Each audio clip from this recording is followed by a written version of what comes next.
नमो अर्हन्तानं नमो सिद्धानं नमो आयर्यानं नमो वज्रायानं नमो लोके सवसाहुनं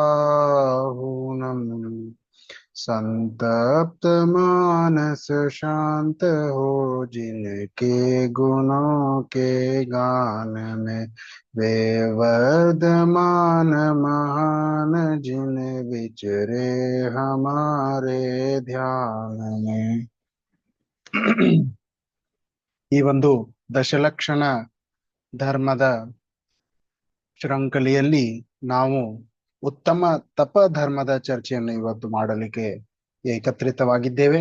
ಇಲ್ಲಿಯವರೆಗೆ ನಾವು ದಶಲಕ್ಷಣ ಧರ್ಮದ 6 ಧರ್ಮಗಳ ಚರ್ಚೆಗಳನ್ನು ಮುಕ್ತಾಯ ಮಾಡಿಕೊಂಡು ಬಂದಿದ್ದೇವೆ. ಉತ್ತಮ ಕ್ಷಮ, ಉತ್ತಮ ಮಾರ್ದವ, ಉತ್ತಮ ಆರ್ಜವ, ಉತ್ತಮ ಶೌಚ, ಉತ್ತಮ ಸತ್ಯ ಮತ್ತು ಉತ್ತಮ ಸಂಯಮ.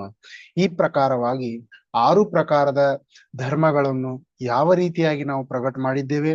ಮತ್ತೆ ಧರ್ಮ ಇರೋದು ಒಂದೇ, ಆದ್ರೆ ಧರ್ಮದ ಈ ಲಕ್ಷಣಗಳನ್ನು ನಾವು ಏನ್ ಮಾಡಿದೀವಿ, ತಿಳಿದುಕೊಂಡಿದ್ದೀವಿ. ಮತ್ತು ಅವುಗಳ ಒಂದು ಸ್ವಭಾವ ನಮ್ಮಲ್ಲಿ ಮೊದಲಿಂದ ವಿದ್ಯಮಾನವಿದೆ. ಆದ್ರೆ ಕಷಾಯಗಳ ಪರಿಣಾಮಕಾರದಿಂದ, ಕಷಾಯಗಳಿಂದ ನಮ್ಮಲ್ಲಿ ಏನಾಗಿದ್ದೇವೆ, ಆ ಸ್ವಭಾವವು ನಮಗೆ ಕಾಣುತ್ತಿರಲಿಲ್ಲ. ಅವುಗಳನ್ನು ನಾವೇನ್ ಮಾಡಿದ್ದೀವಿ, ಗುರುತಿಸಿದ್ದೀವಿ.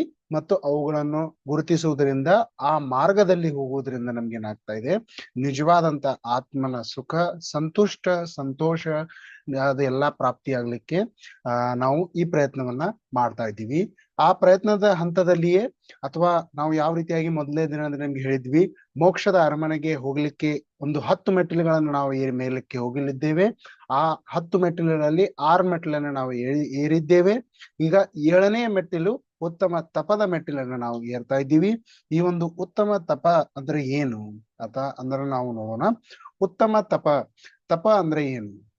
ತಪ ಅಂದ್ರೆ ತನ್ನಂತಾನಿಗೆ ತಪ್ಪಿಸುವುದು. ತಪ್ಪಿಸುವುದು ಅಂದ್ರೆ ಏನು? ಸುಡುವುದು ಅಂತಾರಲ್ಲ, ಅಗ್ನಿ ತಪ.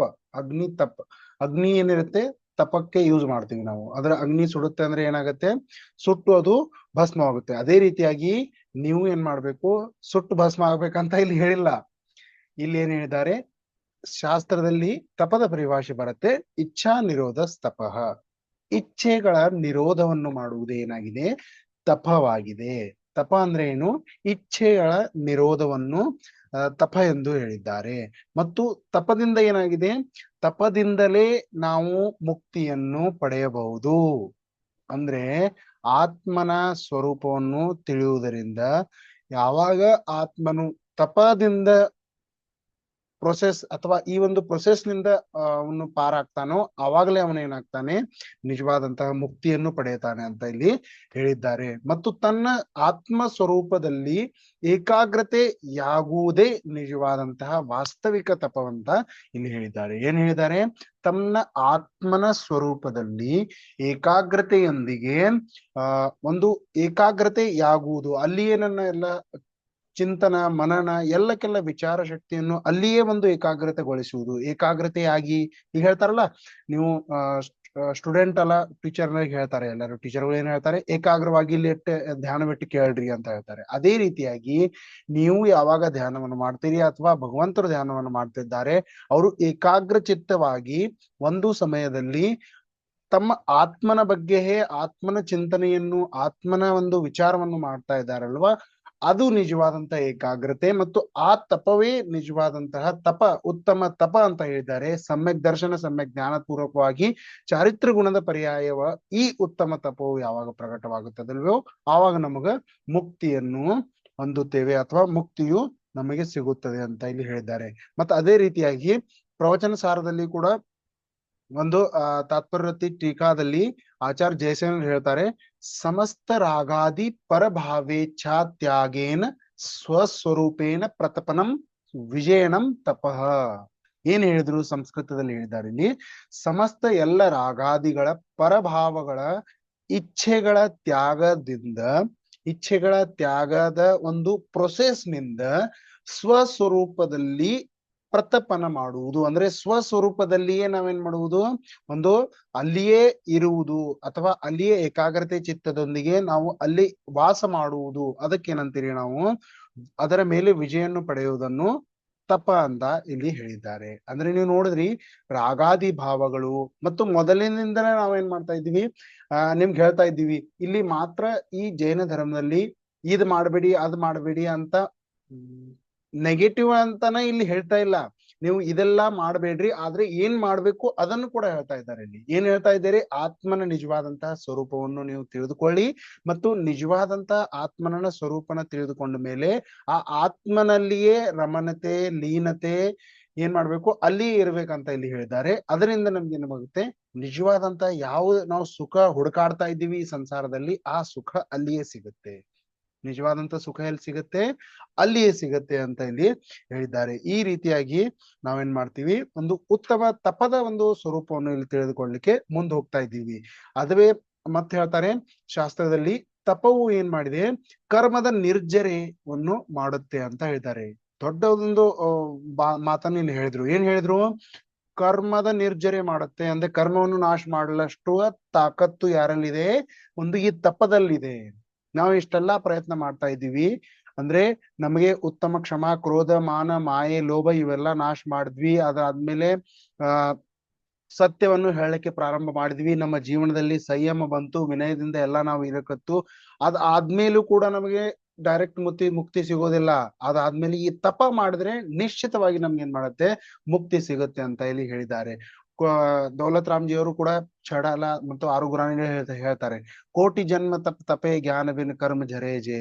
ಅಂದ್ರೆ ಕೋಟಿ ಜನ್ಮಗಳಲ್ಲಿ ತಪ ಮಾಡಿದರೆ, ಅಥವಾ ಈ ಅಜ್ಞಾನ ಜೀವಿಗಳು ಏನ್ ಮಾಡ್ತಾರೆ, ಜ್ಞಾನಿಕೆ ಚಿನ್ಮಾಯಿ ತ್ರಿಗುಪ್ತ ಮೇ ಸಹಜ ಠರೇತೆ. ಈ ರೀತಿಯಾಗಿ ಒಂದು ಚಂದನ್ ಹೇಳ್ತಾರೆ. ಅಲ್ಲಿ ಅನೇಕ ರೀತಿಯಾದಂತಹ ತಪಗಳನ್ನು ಮಾಡುವುದರಿಂದ ನಾವೇನ್ ಮಾಡುವುದು, ಈ ಜ್ಞಾನಿಯ ಕರ್ಮ ಜರೇಜೆ, ಕರ್ಮಗಳು ಏನಾಗ್ತವೆ, ನಾಶಗಳಾಗ್ತವೆ ಅಂತ ಹೇಳಿದ್ದಾರೆ.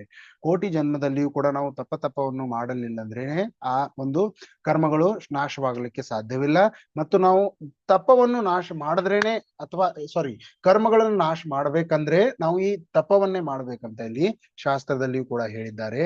ಈ ರೀತಿಯಾಗಿ ಪರಪದಾರ್ಥದಿಂದ ನಾವು ದೂರಾಗಿ ಅಲ್ಲಿರುವಂತಹ ಆತ್ಮಾನುಭೂತಿಯನ್ನು ನಾವೇನ್ ಮಾಡ್ಬೇಕು, ತಿಳಿದುಕೊಳ್ಬೇಕು. ಅಲ್ಲಿ ಆತ್ಮಾನುಭೂತಿ ಇಲ್ಲ, ಆತ್ಮಾನುಭೂತಿ ತನ್ನಲ್ಲಿ ಇದೆ. ತನ್ನ ಒಂದು ಆತ್ಮನ ಅನುಭೂತಿಯನ್ನು ಮಾಡ್ಕೊಂಡ್ರೆ ನಾವೇನ್ ಮಾಡ್ಬೋದು, ಜೀವವು ಆ ತಪವನ್ನು ಮಾಡಿದ್ರೆ, ಆ ವ್ರತವನ್ನು ಧಾರಣ ಮಾಡಿಕೊಂಡ್ರೆ ನಿಜವಾದಂತಹ ಮುಕ್ತಿಯನ್ನು ಪಡೆದುಕೊಳ್ತಾನೆ ಅಂತ ಇಲ್ಲಿ ಹೇಳಿದ್ದಾರೆ. ಅದರ ಜೊತೆಗೆ ನಾವೇನ್ ಮಾಡ್ತೀವಿ, ತಪ ಅಂದ್ರೆ ಉಪವಾಸ ಮಾಡಲಿಕ್ಕೆ ನಾವು ತಪ ಅಂತ ತಿಳ್ಕೊಳ್ತೀವಿ.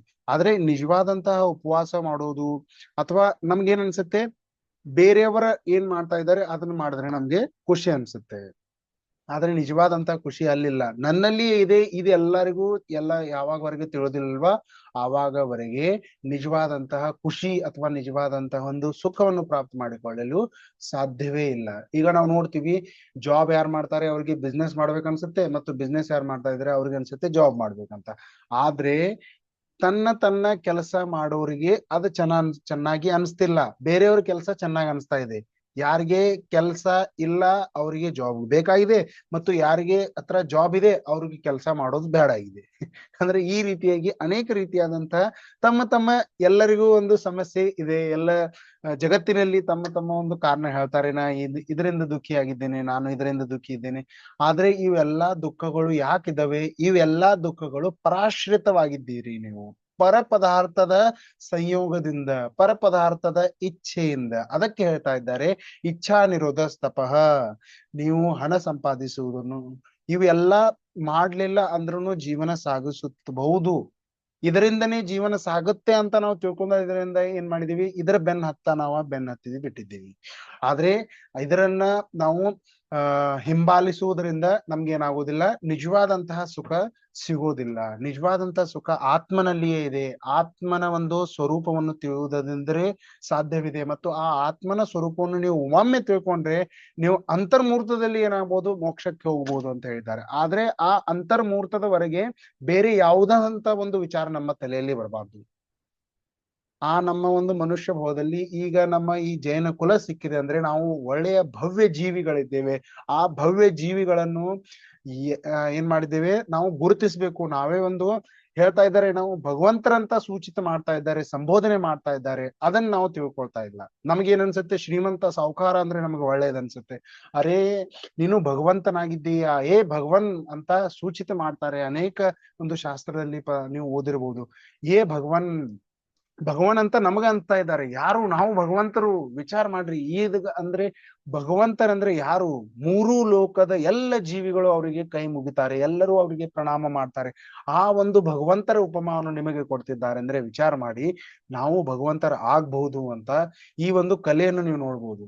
ಈಗ ನೀವು ಒಂದು ಆದರ್ಶ ವ್ಯಕ್ತಿತ್ವವನ್ನು ಮಾಡ್ತೀರಾ. ಈಗ ಕ್ರಿಕೆಟರ್ ಆಗ್ಬೇಕಂದ್ರೆ MS ಧೋನಿ ಆಗ್ಬೋದು, ಸಚಿನ್ ತೆಂಡೂಲ್ಕರ್ ಆಗ್ಬೋದು, ಮತ್ತು ಪೊಲಿಟಿಕಲ್ ಹೋಗ್ಬೇಕಂದ್ರೆ ನರೇಂದ್ರ ಮೋದಿ. ಈ ರೀತಿಯಾಗಿ ನಾವು ಒಂದು ಆದರ್ಶ ವ್ಯಕ್ತಿತ್ವವನ್ನು ನಮ್ಮ ಮನೆಯಲ್ಲಿ ಫೋಟೋ ಹಚ್ತೀವಿ, ಅಥವಾ ನಾವು ಅವರನ್ನೇ ಅವರನ್ನ ಫಾಲೋ ಮಾಡ್ತೀವಿ. ಅದೇ ರೀತಿಯಾಗಿ ಎಲ್ಲಕ್ಕಿಂತ ದೊಡ್ಡ ಒಂದು ಪದವಿ ಅಂದ್ರೆ ಭಗವಾನ್ ಪದವಿ. ಆ ಭಗವಾನ್ ನೀವು ಆಗ್ಬೇಕಂದ್ರೆ ಆ ಭಗವಂತರ ಮಾರ್ಗದಲ್ಲಿ ನೀವು ಏನ್ ಮಾಡ್ಬೇಕು, ಹೋಗ್ಬೇಕಂತ ಅಲ್ಲಿ ಹೇಳಿದ್ದಾರೆ. ಈ ರೀತಿಯಾಗಿ ನಾವು ಅನೇಕ ರೀತಿಯಾದಂತಹ ವಿಚಾರ ಮಾಡ್ತೀವಿ. ನಮ್ಗೇನ್ ಅನ್ಸುತ್ತೆ, ಈ 10 ದಿನ ನಾವು ಧರ್ಮ ಮಾಡಿದ್ರೆ ನಮ್ಗೇನಾಗತ್ತೆ, ಒಂದು ಸ್ವರ್ಗ ಸಿಗುತ್ತೆ ಅಂತ ಹೇಳ್ಬಿಡ್ತೀವಿ. ಸ್ವರ್ಗವು ಎಂದಿಗೂ ನಮ್ಗೆ ಏನ್ ಮಾಡೋದಿಲ್ಲ, ಸುಖ ಕೊಡುವುದಿಲ್ಲ. ಆ ಸ್ವರ್ಗದಲ್ಲಿ ಯಾವ ದೇವರಿದಾರಲ್ಲ ಅವರು ಕೂಡ ನಮ್ಮ ಮನುಷ್ಯರನ್ನು ಪೂಜಿಸುತ್ತಾರೆ, ಅಥವಾ ಮನುಷ್ಯರನ್ನು ಒಂದು ಪ್ರಶಂಸಿಸುತ್ತಾರೆ. ಯಾಕಂದ್ರೆ ಮನುಷ್ಯ ಭಾವದಲ್ಲಿ ಉತ್ತಮ ತಪ್ಪ ಮಾಡುವ ಸಾಧ್ಯತೆ ಇದೆ.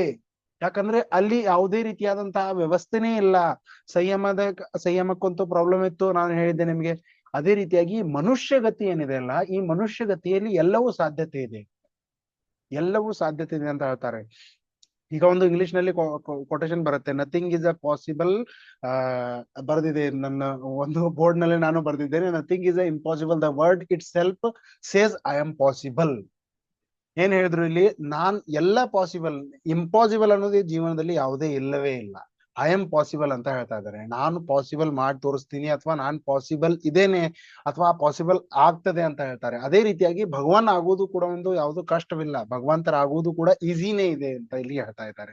ಈ ಭಗವಂತರಾಗುವ ಕಲೆ ನೀವು ಮಾಡ್ಬೇಕಾದ್ರೆ 10 ದಿನ ಧರ್ಮ ಮಾಡ್ರೆ ಆಗೋದಿಲ್ಲ.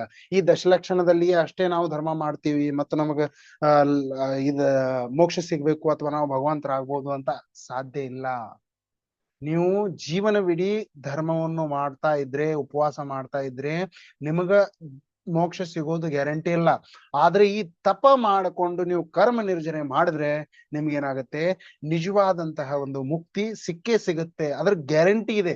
ಗ್ಯಾರಂಟಿ ವಾರಂಟಿ ಅಂತ ಹೇಳ್ತಾರಲ್ಲ, ಪ್ರಾಡಕ್ಟ್ ಯಾವ್ದಾದ್ರು ತಗೊಂಡ್ರೆ ಇದ್ರಿಗೆ ಇಷ್ಟು ವರ್ಷ ಗ್ಯಾರಂಟಿ ಇದೆ, ಅಷ್ಟು ವರ್ಷ ಗ್ಯಾರಂಟಿ ಇದೆ. ಅದೇ ರೀತಿಯಾಗಿ ಇಲ್ಲಿ ಶಾಸ್ತ್ರದಲ್ಲಿ ಹೇಳ್ತಾ ಇದ್ದಾರೆ, ನೀವು ಉತ್ತಮ ತಪ ಮಾಡಿದ್ರೆ ನಿಮಗೆ ನಿಜವಾದಂತಹ ಸುಖ ಸಿಕ್ಕೇ ಸಿಗುತ್ತೆ. 101% ಗ್ಯಾರಂಟಿ ಅಂತ ಹೇಳ್ತಾರೆ. 1000% ನೀವು ತಗೊಳ್ರಿ, ಅದ್ರ ಗ್ಯಾರಂಟಿ ಇಲ್ಲಿ ಕೊಡ್ಲಿಕ್ಕೆ ಹೇಳಿದ್ದಾರೆ. ಈ ರೀತಿಯಾಗಿ ಏನ್ ಮಾಡಿದ್ದಾರೆ, ಇಲ್ಲಿ ಗ್ಯಾರಂಟಿ ಕೊಡ್ತಾ ಇದ್ದಾರೆ. ದೇವರ ತುಲನೆಗಾಗಿ, ತುಲನಾತ್ಮಕವಾಗಿ ಮನುಷ್ಯದೇ ಒಂದು ಅವಸ್ಥೆ ಏನಾಗಿದೆ, ಅವಸ್ಥೆಯು ಚೆನ್ನಾಗಿದೆ ಅಥವಾ ಒಳ್ಳೆಯದಾಗಿದೆ ಅಂತ ಇಲ್ಲಿ ಹೇಳ್ತಾರೆ. ಈ ಒಂದು ಧರ್ಮದ ಪರ್ಯೂಷಣ ಪರ್ವದಲ್ಲಿ, ಮಹಾದಶಲಕ್ಷಣ ಪರ್ವದಲ್ಲಿ ನಾವು ಅನೇಕ ರೀತಿಯಾದಂತಹ ಒಡವೆಗಳನ್ನು ಧರಿಸ್ತೀವಿ, ದೇವ್ರಿಗೆ ಬರ್ತೀವಿ. ಅವಾಗ ನಮ್ಗೆ ಏನ್ ಅನ್ಸುತ್ತೆ, ನಾವು ಇದನ್ನ ಧರಿಸುವುದರಿಂದ ನಾವು ಎಲ್ಲರಿಗೂ ತೋರಿಸ್ತಾ ಇದ್ದೀವಿ ನಮ್ಮ ಅಂತಸ್ತು ಎಷ್ಟಿದೆ, ನಮ್ಮ ಆಸ್ತಿ ಎಷ್ಟಿದೆ, ಇಷ್ಟೆಲ್ಲ ತೋರಿಸ್ತಾ ಇದ್ದೀವಿ. ಇದೆಲ್ಲಾ ತೋರಿಸೋದ್ರಿಂದ ಯಾರಿಗೆ ನೀವು ಅಂದ್ರೆ, ನಾವು ಇಷ್ಟೆಲ್ಲ ಆಸ್ತಿ ಅಂತಸ್ತನ್ನ ಎಲ್ಲವನ್ನು ಪ್ರದರ್ಶಿಸುವುದಕ್ಕಾಗಿಯೇ ನಮ್ಮ ವ್ಯರ್ಥ ಜೀವನವನ್ನು ನಾವು ಏನ್ ಮಾಡ್ತೀವಿ, ಜೀವನವನ್ನು ವ್ಯರ್ಥ ಮಾಡ್ತೀವಿ. ಇದನ್ನ ಪ್ರದರ್ಶಿಸುವುದರಿಂದ ನಮಗೆ ಯಾವುದೇ ರೀತಿಯಿಂದ ಲಾಭವಾಗುವುದಿಲ್ಲ. ಈಗ ನೀವು ತನ್ನಿಂದ ತಾನಿಗೆ ಒಂದು ಪ್ರೆಸ್ಟೀಜ್ ತೋರಿಸ್ಬೇಕು, ನಂದು ಇಷ್ಟಿದೆ, ನಂದು ಅಂತಸ್ತು ಇಷ್ಟಿದೆ, ಆಸ್ತಿ ಇಷ್ಟಿದೆ, ಇಷ್ಟೆಲ್ಲ ತೋರಿಸ್ತಾರೆ. ಅವಾಗ ಅದೇನಾಗುವುದಿಲ್ಲ, ಸಾಧ್ಯವಾಗುವುದಿಲ್ಲ. ಒಂದು ಈಗ ಕಥೆ ಬರುತ್ತೆ, ನಾನು ಹೇಳ್ತೀನಿ ನೋಡಿ. ಏನಿತ್ತಂದ್ರೆ, ಒಬ್ಬ ಸಾಹುಕಾರರಿದ್ದ ಮತ್ತು ಒಂದ ಪಂಡಿಜಿ ಇದ್ರು. ನಿಮ್ಗೆ ಮೊದ್ಲೇ ಕೂಡ ಒಂದು ಇದರಲ್ಲಿ ಹೇಳಿದೆ ನಾನು, ಉತ್ತಮ ಇದರಲ್ಲಿ ಸತ್ಯದಲ್ಲಿ, ಸಂಯಮದಲ್ಲಿ, ನಿಮ್ಗೆ ಲೋಭದಲ್ಲಿ ಹೇಳಿದ್ದೆ ನಾನು. ಉತ್ತಮ ಶೌಚ ಯಾವಾಗ ಧರ್ಮ ಹೇಳ್ತಲ್ವ, ಆವಾಗ ಒಬ್ರು ಪಂಡಿಜಿ ಇರ್ತಾರೆ. ಅವಾಗ ಏನೇನ್ ಹೇಳ್ತಾರೆ ಅವರು, ಸಾಹುಕಾರ್ಗೆ ಜಿಪುನ ಇರುತ್ತೆ, ನಿನ್ ಜಿಪುನ್ ಇದೆಯಾ ಅಂತ ಅವ್ರಿಗೆ ಹೇಳ್ತಾ ಇದ್ದಾರೆ. ಲೋಭಿ ಇದ್ದೇನೆ ಅಂತ ಹೇಳ್ತಾ ಇರ್ತಾರೆ. ಆವಾಗ ಆ ಲೋಭಿಗೆ ಪರೀಕ್ಷೆ ಮಾಡ್ಲಿಕ್ಕೆ ಅಲ್ಲಿ ಏನ್ ಮಾಡಿದ್ದ ಅವನು, ಆ ಎಲ್ಲ ಒಂದು ಅವನು ಹೇಳ್ತಾನೆ, ನನ್ನ ಎಲ್ಲ ಈ ಒಂದು ಊರಲ್ಲೇ ಪಂಚಕಲ್ಯಾಣ ಆಗತ್ತೆ, ಆ ಪಂಚಕಲ್ಯಾಣಕದ ಖರ್ಚೆಲ್ಲ ಆ ಸಾಹುಕಾರನೇ ತಗೋತೇನೆ ಅಂತ ಆ ಸಾಹುಕಾರ ಹೇಳ್ತಾನೆ ಆ ಪಂಡಿಜಿಗೆ. ನನ್ಗೀಗ ನಿನ್ ಜಿಪುನ ಅಂತ ತೋರಿಸ್ರಿ ಅಂತ ಹೇಳ್ತಾನೆ. ಅದಕ್ಕೂ ಕೂಡ ಪಂಡಿಜಿ ಏನಂತಾರೆ ಅವನ್ಗೆ, ನಿನ್ ಜಿಪುನೆ ಅಥವಾ ನಿನ್ ಲೋಭಿನೇ ಇದೆ ಅಂತ ಅವನ್ಗೆ ಹೇಳ್ತಾರೆ. ಆವಾಗ ಆ ಪಂಡಿತ್ ಜಿ ಅವ್ರಿಗೆ ಹೇಳ್ತಾನೆ, ಆದ್ರೂ ಕೂಡ ನೀವು ಯಾಕಂತ ಇದ್ದೀರಾ? ಆವಾಗ ಹೇಳ್ತಾನೆ ಅವನು ಮನೆಯಲ್ಲಿರುವ ಎಲ್ಲ ಒಂದು ಸಂಪತ್ತನ್ನ 4 ಮೂಟೆಯಲ್ಲಿ ತುಂಬಿಕೊಂಡು ಬರ್ತಾನೆ ಮತ್ತು ಪಂಡಿತ್ ಜಿ ಮುಂದೆ ಹೇಳ್ತಾನೆ, ಇವೆಲ್ಲ ನಂದು ಪಂಚ ಕಲ್ಯಾಣಕ್ಕೆ ನಾನು ದಾನ ಮಾಡ್ತೀನಿ ಅಂತ ಅವ್ನು ಹೇಳ್ತಾನೆ ಪಂಡಿತ್ ಜಿಗೆ. ಈಗ ಅವ್ರಿಗೆ ಪಂಡಿತ್ ಜಿಗೂ ಆಶ್ಚರ್ಯವಾಗ್ತದೆ. ಆವಾಗ ಪಂಡಿತ್ ಜಿ ಅವ್ರು ಏನ್ ಮಾಡ್ತಾರೆ, ಸಾವುಕಾರ್ಗೆ ಹೇಳ್ತಾರೆ, ನೀವು ಇವೆಲ್ಲಾ ತಗೊಂಡು ಕೆರೆ ಹತ್ರ ಬಾ ಅಂತ ಹೇಳ್ತಾರೆ. ಅವಾಗ ಕೆರೆ ಹತ್ರ ಕರ್ಕೊಂಡು ಹೋದ್ಮೇಲೆ ಆ 4 ಮೂಟೆಯಲ್ಲಿರುವ ಎಲ್ಲ ರತ್ನಗಳನ್ನ ಪಂಡಿತ್ ಜಿಯವ್ರು ಏನ್ ಹೇಳ್ತಾರೆ, ನೀರಲ್ಲಿ ಹಾಕ್ಬಿಡ್ರಿ ಅಂತ ಸಾವುಕಾರ್ಗೆ ಹೇಳ್ತಾರೆ. ಸಾವುಕಾರ ಹಾಕ್ಲಿಕ್ಕೆ ಹೋಗ್ತಾನೆ. ಅವಾಗ ಹೇಳ್ತಾರೆ ಸಾವುಕಾರ್ಗೆ, ನೀವ್ ನಿಲ್ಲು, ಹಾಕ್ಬೇಡ, ಈಗ ನೀನು ಲೋಭಿ ಅಲ್ಲ, ನೀನ್ ಪಂಚಕಲ್ಯಾಣಕ್ಕೆ ಮಾಡಬಹುದು ಅಂತ ಅವ್ರಿಗೆ ಹೇಳ್ತಾರೆ. ಅಂದ್ರೆ ಇಲ್ಲಿಂದ ಈ ಕಥೆಯಿಂದ ನಾವು ಏನ್ ತಿಳ್ಕೊಂಡ್ವಿ ಅಂದ್ರೆ, ನಾವು ಯಾವುದೇ ರೀತಿಯಾದಂತಹ ಒಂದು ಲೋಭವನ್ನು ಮಾಡದೆ ನಿಜವಾದಂತಹ ತಪವನ್ನು ಮಾಡ್ಬೇಕಂದ್ರೆ ನಾವು ತೋರಿಸ್ಲಿಕ್ಕೆ ಮಾಡಬಾರ್ದು. ಯಾವುದೇ ಒಂದು ಕಾರ್ಯವನ್ನು ತೋರಿಸ್ಲಿಕ್ಕೆ ನಾವು ಉಪವಾಸ ಮಾಡ್ತಾ ಇದ್ವಿ, ಪ್ರದರ್ಶಿಸುವುದಕ್ಕಾಗಿ ಧರ್ಮ ಮಾಡ್ತಾ ಇದ್ರೆ ಇದು ಎಂದಿಗೂ ನಾವು ಧರ್ಮದ ಫಲವನ್ನು ನಮ್ಗೆ ಏನ್ ಮಾಡೋದಿಲ್ಲ, ಸಿಗ್ಲಿಕ್ಕೆ ಸಾಧ್ಯವೇ ಇಲ್ಲ. ಅದಕ್ಕಾಗಿ ಹೇಳ್ತಾ ಇದ್ದಾರೆ, ಪ್ರದರ್ಶಿಸುವುದು ಎಂದಿಗೂ ಏನು ಸಾಧ್ಯವಿಲ್ಲ. ಜೀವನವಿಡೀ ನೀವು ಧರ್ಮ ಮಾಡ್ತಾ ಇದ್ರಿ, ಪ್ರದರ್ಶನೆಗಾಗಿ ಧರ್ಮ ಮಾಡ್ತಾ ಇದ್ರೆ ಎಂದಿಗೂ ಕೂಡ ಇದು ಏನಾಗೋದಿಲ್ಲ, ಸಕ್ಸಸ್ ನಿಮ್ಗೆ ಸಿಗ್ಲಿಕ್ಕೆ ಸಾಧ್ಯವೇ ಇಲ್ಲ. ಅದಕ್ಕಾಗಿ ಜೀವನವು ಒಂದು ಏನಾಗಿರ್ಬೇಕು, ಸರಳತೆಯ ಒಂದು ಆದರ್ಶ ವ್ಯಕ್ತಿತ್ವ ಆಗ್ಬೇಕು. ಅಂದ್ರೆ ಸರಳ ಜೀವನವನ್ನು ನೀವು ಜೀವಿಸಬೇಕು. ಆವಾಗಲೇ ನೀವೇನ್ ಮಾಡ್ಬೋದು, ನಿಜವಾದಂತಹ ತಪವನ್ನು ಪ್ರಾಪ್ತ ಮಾಡಿಕೊಳ್ಬಹುದು ಅಂತ ಇಲ್ಲಿ ಹೇಳ್ತಾರೆ. ಈ ತಪದಲ್ಲಿ ನಮ್ಮ ಗಾಂಧೀಜಿಯವರು ಕೂಡ ಅನೇಕ ತಪಗಳನ್ನು ಮಾಡಿದ್ರು. ಯಾವ ರೀತಿಯಾಗಿ ತಪಗಳನ್ನು ಮಾಡಿದ್ರು? ಅವರೆಲ್ಲ ಒಂದು ಬಟ್ಟೆಯನ್ನು ಬಿಟ್ರು. ಯಾಕೆ ಬಿಟ್ರು? ಅವ್ರ ಸ್ವತಂತ್ರತೆ, ಆ ಸ್ವತಂತ್ರತೆ ಅವ್ರದ್ದೇನಾಗಿತ್ತು, ಲಕ್ಷ್ಯವಾಗಿತ್ತು. ಅದೇ ರೀತಿಯಾಗಿ ನಮ್ದು ಒಂದು ಮೋಕ್ಷ ಲಕ್ಷ್ಯವಾಗಿದೆ. ಅಂದ್ರೆ ಈ ಮೋಕ್ಷದ ದಾರಿಯಲ್ಲಿ ಯಾವುದೇ ಒಂದು ಅಡ್ಡಗಂಟಿಗಳು ಅಥವಾ ಯಾವುದೇ ಒಂದು ಕಲ್ಲು ಮುಳ್ಳುಗಳು ಬರ್ತಾ ಇದಾವೆ, ಅವೆಲ್ಲಗಳನ್ನು ನೀವೇನ್ ಮಾಡ್ಬೇಕು, ಸೈಡ್ಗೊಳ್ಬೇಕು. ಆ ಸೈಡ್ ಮಾಡುವ ಒಂದು ಕಲೆ ಅಂದ್ರೆ ಈ ತಪನ ಇದೆ. ಆ ಕಲ್ಲು ಮುಳ್ಳುಗಳ ರೂಪಿಗಳ ವಿಷಯ ರೂಪಿ ಕರ್ಮಗಳು, ಆ ವಿಷಯ ರೂಪಿ ಕರ್ಮಗಳನ್ನ ನೀವು ನಾಶ ಮಾಡಬೇಕಂದ್ರೆ ನಿಜವಾದಂತಹ ತಪವನ್ನು ಮಾಡಲೇಬೇಕು ಅಂತ ಇಲ್ಲಿ ಹೇಳಿದ್ದಾರೆ. ಆ ತಪವು ಹೇಗೆ ಸಾಧ್ಯ? ಆ ತಪ ಇಲ್ಲಿ ಹೇಳ್ತಾ ಇದ್ದಾರೆ, ತಪವು ಕೂಡ 12 ಪ್ರಕಾರದ ತಪಗಳ ಮಾಧ್ಯಮದಿಂದ ತಪಗಳ ವರ್ಣನೆಯನ್ನು ಇಲ್ಲಿ ಮಾಡಿದ್ದಾರೆ. ಆ ಒಂದು 12 ಪ್ರಕಾರದ ತಪಗಳಲ್ಲಿ ಮೊದಲನೆಯ ತಪ ಅಥವಾ 6 ತಪಗಳನ್ನು 2 ಭೇದಗಳನ್ನ ಮಾಡಿದ್ದಾರೆ. ಮೊದಲನೆಯದು ಯಾವುದು? ಬಹಿರಂಗ ತಪ. ಎರಡನೆಯದು ಅಂತರಂಗ ತಪ. ಮೊದಲು ತಪ, ಓಕೆ, ತಪದ 2 ಭೇದಗಳು. ಆ 2 ಭೇದಗಳಲ್ಲಿ ಮೊದಲನೇದು ಬಹಿರಂಗ ತಪ, ಎರಡನೆಯದು ಅಂತರಂಗ ತಪ. ಬಹಿರಂಗ ತಪದಲ್ಲಿ 6 ಭೇದಗಳು, ಅಂತರಂಗ ತಪದಲ್ಲಿ 6 ಭೇದಗಳು. ಓಕೆನಾ? ತಪದ 2 ಭೇದಗಳು, ಬಹಿರಂಗ ಮತ್ತು ಅಂತರಂಗ. ಬಹಿರಂಗದ 6 ತಪಗಳು, ಅಂತರಂಗದ 6 ತಪಗಳು. ಬಹಿರಂಗದ 6 ತಪಗಳಲ್ಲಿ ಮೊದಲನೆಯದು ಅನ್ಶನ. ಅನ್ಶನ, ಔಮೋದರ್ಯ, ವೃತ್ತಿ ಪರಿಸಂಖ್ಯಾನ್, ರಸ ಪರಿತ್ಯಾಗ, ಕಾಯಕ್ಲೇಶ. ಈ ಪ್ರಕಾರದಂತಾಗಿ 6 ಪ್ರಕಾರದ ತಪಗಳಲ್ಲಿ ಇಲ್ಲಿ ಹೇಳಿದ್ದಾರೆ. ಮತ್ತ ಅದರ ಜೊತೆಗೆ ಅಂತರಂಗ ತಪ. ಅಂತರಂಗ ಪ್ರತದಲ್ಲಿ ಮೊದಲನೇ ಯಾವುದು? ಪ್ರಾಯಶ್ಚಿತ, ವಿನಯ, ವೈಯಾವೃತ್ಯ, ಸ್ವಾಧ್ಯಾಯ, ವಿತ್ಸರ್ಗ, ಧ್ಯಾನ. ಈ ರೀತಿಯಾಗಿ ಈ 6 ತಪಗಳು ಅಂತರಂಗ ತಪಗಳು. ಈ ಎಲ್ಲಾ ತಪಗಳಲ್ಲಿ ಇಲ್ಲಿ ಹೇಳ್ತಾ ಇದ್ದಾರೆ, ಒಂದು ಅಂತರಂಗ ತಪ ಮತ್ತು ಬಹಿರಂಗ ತಪದಲ್ಲಿ ಯಾವ ರೀತಿಯಾಗಿ ವೃದ್ಧಿ ಆಗುತ್ತಾ ಹೋಗ್ತಾ ಇದೆ. ಅನ್ಶನದಿಂದ ಧ್ಯಾನವರೆಗೆ ಮುಟ್ಟುವಂತೆಗೆ, ಅಂದ್ರೆ ಅನ್ಶನ ಅಂದ್ರೆ ಏನ್ ಹೇಳ್ತಾರೆ, ಉಪವಾಸಕ್ಕೆ ಅನ್ಶನ ಅಂತಾರೆ. ಅನ್ಶನ, ಈ ಅನ್ಶನ ತಪವು ಧ್ಯಾನ ತಪಕ್ಕಿಂತ ಏನಾಗಿದೆ, ಒಂದು ಚಿಕ್ಕದಾಗಿದೆ ಅಥವಾ ಮೊದಲನೇ ಸ್ಟೆಪ್ ಆಗಿದೆ. ಧ್ಯಾನ ಮಾಡಿದ್ರೆ ನೀವು ಮೋಕ್ಷ ಗ್ಯಾರಂಟಿ. ನೀನ್ ಹೇಳಿದಲ್ಲ ಯಾವ ರೀತಿಯಾಗಿ ಹೇಳಿದೆ, ತಪದಲ್ಲಿ ಅನ್ಶನ ನೀವು ಮಾಡಿದ್ರೆ ಗ್ಯಾರಂಟಿ ಇಲ್ಲ, ಯಾವುದೇ ಗ್ಯಾರಂಟಿ ಇಲ್ಲ. ನೀವು ವರ್ಷವಿಡೀ ಉಪವಾಸ ಮಾಡಿದ್ರೆ ನಿಮ್ಗೆ ಏನ್ ಸಿಗೋದಿಲ್ಲ, ಮುಕ್ತಿ ಸಿಗ್ಲಿಕ್ಕೆ ಗ್ಯಾರಂಟಿ ಇಲ್ಲ. ಆದ್ರೆ ಧ್ಯಾನ ಮಾಡಿದ್ರೆ ನಿಮ್ಗೆ ಮುಕ್ತಿ ಸಿಗತ್ತೆ, ಗ್ಯಾರಂಟಿನೇ ಇದೆ. ಈಗ ನಮ್ಮ ಶಾಸ್ತ್ರದಲ್ಲಿ, ಪುರಾಣದಲ್ಲಿ ಉದಾಹರಣೆ ಬರುತ್ತೆ. ಏನ್ ಬರುತ್ತೆ? ಋಷಭ ದೇವರು ನೀವು ಕೇಳಿದಿರ. ಆ ಋಷಭ ದೇವರು 1000 ವರ್ಷದವರೆಗೆ ಒಂದು ಉಪವಾಸ ಮಾಡಿದ್ರು. ಆವಾಗಲೂ ಕೂಡ, ಅಥವಾ ಮಾಡ್ರು 1000 ವರ್ಷದವರೆಗೆ ಧ್ಯಾನ ಮಾಡಿದ್ರು. ಇಷ್ಟೆಲ್ಲ ಉಪವಾಸ ಮಾಡಿಕೊಟ್ರು ಅವ್ರು ಏನ್ ಮಾಡ್ಲಿಲ್ಲ, ಕೇವಲ ಜ್ಞಾನ ಪ್ರಾಪ್ತ ಮಾಡ್ಕೊಳ್ಳಿಕ್ಕೆ ಟೈಮ್ ಇಷ್ಟ ಬೇಕಾಯ್ತು ಅವ್ರಿಗೆ. 1000 ವರ್ಷಗಳವರೆಗೆ ಆದ್ಮೇಲೆ ಅವ್ರಿಗೆ ಏನ್ ಸಿಕ್ತು, ಕೇವಲ ಜ್ಞಾನ ಸಿಕ್ತು. ಆದ್ರೆ ಭರತ ಚಕ್ರವರ್ತಿಗೆ ಏನಾಯ್ತು, ತಕ್ಷಣವೇ ಅವನಿಗೆ ಹೋಗಿ ನಿಂತ ಮೇಲೆನೆ ಏನಾಯ್ತು, ಈ ರೀತಿಯಾದಂತಹ ಒಂದು ಕೇವಲ ಜ್ಞಾನ ಪ್ರಾಪ್ತವಾಯ್ತು. ಯಾಕಂದ್ರೆ ಅವನು ಅಂತರ್ಮೂರ್ತದಲ್ಲಿ ಧ್ಯಾನ ಮಾಡಿದ. ಅಲ್ಲಿ ಉಪವಾಸ ಮುಖ್ಯವಿಲ್ಲ. ಅನ್ಶನ ಮಾಡುವುದು ಮುಖ್ಯವಿಲ್ಲ, ಧ್ಯಾನ ಮಾಡುವುದು ಮುಖ್ಯ ಅಂತ ಹೇಳಿದ್ದಾರೆ. ಧ್ಯಾನ ಮಾಡಿದ್ರಿ, ತಪವನ್ನು ನಿಜವಾಗಿ ಆತ್ಮನ ಸ್ವರೂಪದಲ್ಲಿ ಲೀನತೆ ಮಾಡ್ಕೊಂಡ್ರಿ, ಆ ಆತ್ಮನ ಸ್ವರೂಪದಲ್ಲಿ ಏಕಾಗ್ರತೆ ಚಿತ್ತೆಯೊಂದಿಗೆ ಅಂತರ್ಮೂರ್ತ ಅಂದ್ರೆ 48 ನಿಮಿಷಗಳನ್ನು ನೀವು ಆ ಆತ್ಮನ ಸ್ವರೂಪದಲ್ಲಿಯೇ ಏಕಾಗ್ರತೆ ಮಾಡಿಕೊಂಡ್ರೆ ನೀವೇನ್ ಮಾಡ್ಬೋದು, ನಿಜವಾದಂತಹ ತಪವನ್ನು ಪ್ರಾಪ್ತಿ ಮಾಡಿಕೊಂಡು ಮೋಕ್ಷಕ್ಕೆ ಹೋಗ್ಬೋದು ಅಂತ ಹೇಳಿದ್ದಾರೆ, ಮುಕ್ತಿಯನ್ನು ಪಡೆಯಬಹುದು ಅಂತ ಹೇಳಿದ್ದಾರೆ. ಎಷ್ಟು ಒಂದು ಸರಳತೆಯಿಂದ ನಮ್ಗೆ ಈ ಜಿನವಾಣಿಯಲ್ಲಿ ಹೇಳಿದ್ದಾರೆ. ಅಂದ್ರೆ ಈ ಸಂಸಾರ ಸಾಗರದಿಂದ ನಾವು ಪಾರಾಗ್ಬೋದು, ಎಲ್ಲ ದುಃಖಗಳನ್ನು ನಾವು ನಷ್ಟ ಮಾಡ್ಬೋದು, ನಮ್ಮ ಜೀವನದಲ್ಲಿ ಎಷ್ಟು ಸ್ಟ್ರೆಸ್ ಇದೆ, ಎಷ್ಟು ಒಂದು ಡಿಪ್ರೆಷನ್ ಇದೆ, ಅವೆಲ್ಲಗಳನ್ನು ನಾಶ ಮಾಡಲಬಹುದು. ಆದ್ರೆ ನಿಜವಾದಂತಹ ಆತ್ಮನ ಒಂದು ಸ್ವರೂಪವನ್ನು ನಾವು ತಿಳಿದುಕೊಳ್ಬೇಕು. ಆತ್ಮ ಏನಿದೆ, ನಾನ್ ಏನಿದೆ, ಅದೆಲ್ಲ ತಿಳ್ಕೊಂಡ್ರೆ ನೀವೇನ್ ಮಾಡ್ಬೋದು, ನಿಜವಾದಂತಹ ತಪವನ್ನು ಪ್ರಾಪ್ತ ಮಾಡಿಕೊಳ್ಬಹುದು ಅಂತ ಇಲ್ಲಿ ಹೇಳಿದ್ದಾರೆ. ಈ ರೀತಿಯಾಗಿ ನಾವ್ ಏನ್ ಮಾಡಿದ್ವಿ, ಮೊದಲನೇದೀಗ ಅನ್ಶನ ತಪ. ಅನ್ಶನ ತಪ ಅಂದ್ರೆ ಏನ್ ಹೇಳಿದ್ದಾರೆ, ಅನ್ಶನ ತಪ ಅಂದ್ರೆ ಇಲ್ಲಿ ಹೇಳಿದ್ದಾರೆ ಉಪವಾಸ ಮಾಡುವುದಕ್ಕೆ ನಾವೇನ್ ಅಂತೀವಿ, ಅನ್ಶನ ತಪ ಅಂತ ಇಲ್ಲಿ ಹೇಳ್ತೀವಿ. ಅಂದ್ರೆ ಯಾವುದೇ ರೀತಿಯಂತ ಆಹಾರವನ್ನು ಸೇವಿಸುವುದೇ ಇಲ್ಲ ಆ ದಿವಸ, ಅದಕ್ಕೆ ನಾವೇನಂತೀವಿ, ಅನ್ಶನ. ಇದು ಕೂಡ ಒಂದು ತಪವಿದೆ. ಅಂದ್ರೆ ನಾನು ಉಪವಾಸ ಮಾಡುವುದಕ್ಕೆ ವಿರೋಧ ಮಾಡ್ತಾ ಇಲ್ಲ, ಆತ್ಮನ ನೀವು ಚಿಂತನೆ ಮಾಡ್ರಿ. ಉಪವಾಸ ಮಾಡುವಾಗ ನೀವೇನ್ ಮಾಡ್ರಿ, ನಿಜವಾದಂತಹ ಒಂದು ಆತ್ಮನ ಚಿಂತನೆಯನ್ನು ಮಾಡ್ರಿ. ಆವಾಗ ನಿಮಗೆ ಗೊತ್ತದೆ, ಉಪವಾಸ ಮಾಡುವುದು ಮಾತ್ರ ತಿನ್ನೋದಿಲ್ಲ ಇದೇ ಉಪವಾಸ ಅಲ್ಲ.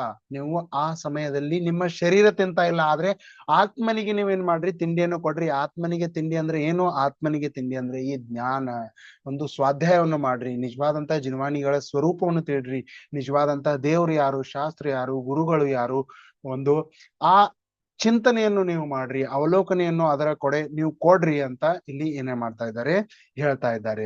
ಅನ್ಶನ ಅಂದ್ರೆ ಏನ್ ಹೇಳಿದ್ರು, ಯಾವುದೇ ರೀತಿಯಾದಂತ ಆಹಾರವನ್ನು ಸೇವಿಸುವುದೇ ಇಲ್ಲ, ಅದನ್ನ ಅಂತೀವಿ ನಾವು ಅನ್ಶನ. ಮತ್ತು ಔಮೋದರ್ಯಕ್ಕೆ ಮತ್ತೊಂದು ಹೆಸರಿದೆ ಊನೋದರ. ಊನೋದರ ಅಂದ್ರೆ ಏನು, ಊನ ಅಂದ್ರೆ ಉದರ ಅಂದ್ರೆ ಹೊಟ್ಟೆ, ಊನ ಅಂದ್ರೆ ಒಮ್ಮೆ, ಅಥವಾ ಒಮ್ಮೆ ನಿಮ್ಮೆ ಆಹಾರವನ್ನು ಸೇವಿಸುವುದು. ದಿನದಲ್ಲಿ ಏನ್ ಮಾಡೋದು, ಒಂದೇ ಟೈಮ್ ನಾವು ಏಕಾಸನ ಅಂತೀವಲ್ಲ, ಏಕಾಸನಕ್ಕೆ ನಾವು ಔಮೋದರ್ಯ ಅಂತೀವಿ. ಏಕಾಸನ ಮಾಡುವುದನ್ನೇ ಔಮೋದರ್ಯ ಅಂತೀವಿ. ಅಂದ್ರೆ ಉಪವಾಸವು ಕೂಡ ತಪದಲ್ಲಿ ಬಂತು, ಮತ್ತು ಏಕಾಸನ ಮಾಡುವುದು ಕೂಡ ತಪವಿದೆ. ಆದ್ರೆ ಆ ಏಕಾಸನ ಮಾಡುವಾಗ, ಏಕಾಸನ ಮಾಡಿಯೇ ನಾವು ಏನ್ ಮಾಡ್ಬೋದು, ಸಿರ್ಪ್ ಅಂದ್ರೆ ನಾವು ಅಷ್ಟೇ ನಾವು ಉಪವಾಸ ಮಾಡಿಯೇ ನಮ್ಮ ಜೀವನವನ್ನು ನಾವು ಸಾಗಿಸಬಾರ್ದು. ಆ ಉಪವಾಸ ಮಾಡಿದ್ದೇವೆ ಅಂದ್ರೆ ಉಪವಾಸ ಯಾದಕ್ ಮಾಡಿದ್ದೇವೆ, ಅಥವಾ ಆ ಉಪವಾಸ ನಾವು ಮಾಡ್ತಾ ಇರುವ ಕಾರಣ ಏನು, ಅದೆಲ್ಲ ತಿಳ್ಕೊಳ್ಬೇಕು. ಅದೆಲ್ಲ ತಿಳ್ಕೊಂಡು ನಾವು ಉಪವಾಸ ಮಾಡ್ಕೊಂಡ್ರೆ ಆ ಉಪವಾಸ ಏನಾಗ್ತದೆ, ಸಕ್ಸಸ್ ಆಗ್ತದೆ ಅಂತ ಇಲ್ಲಿ ಹೇಳ್ತಾ ಇದ್ದಾರೆ.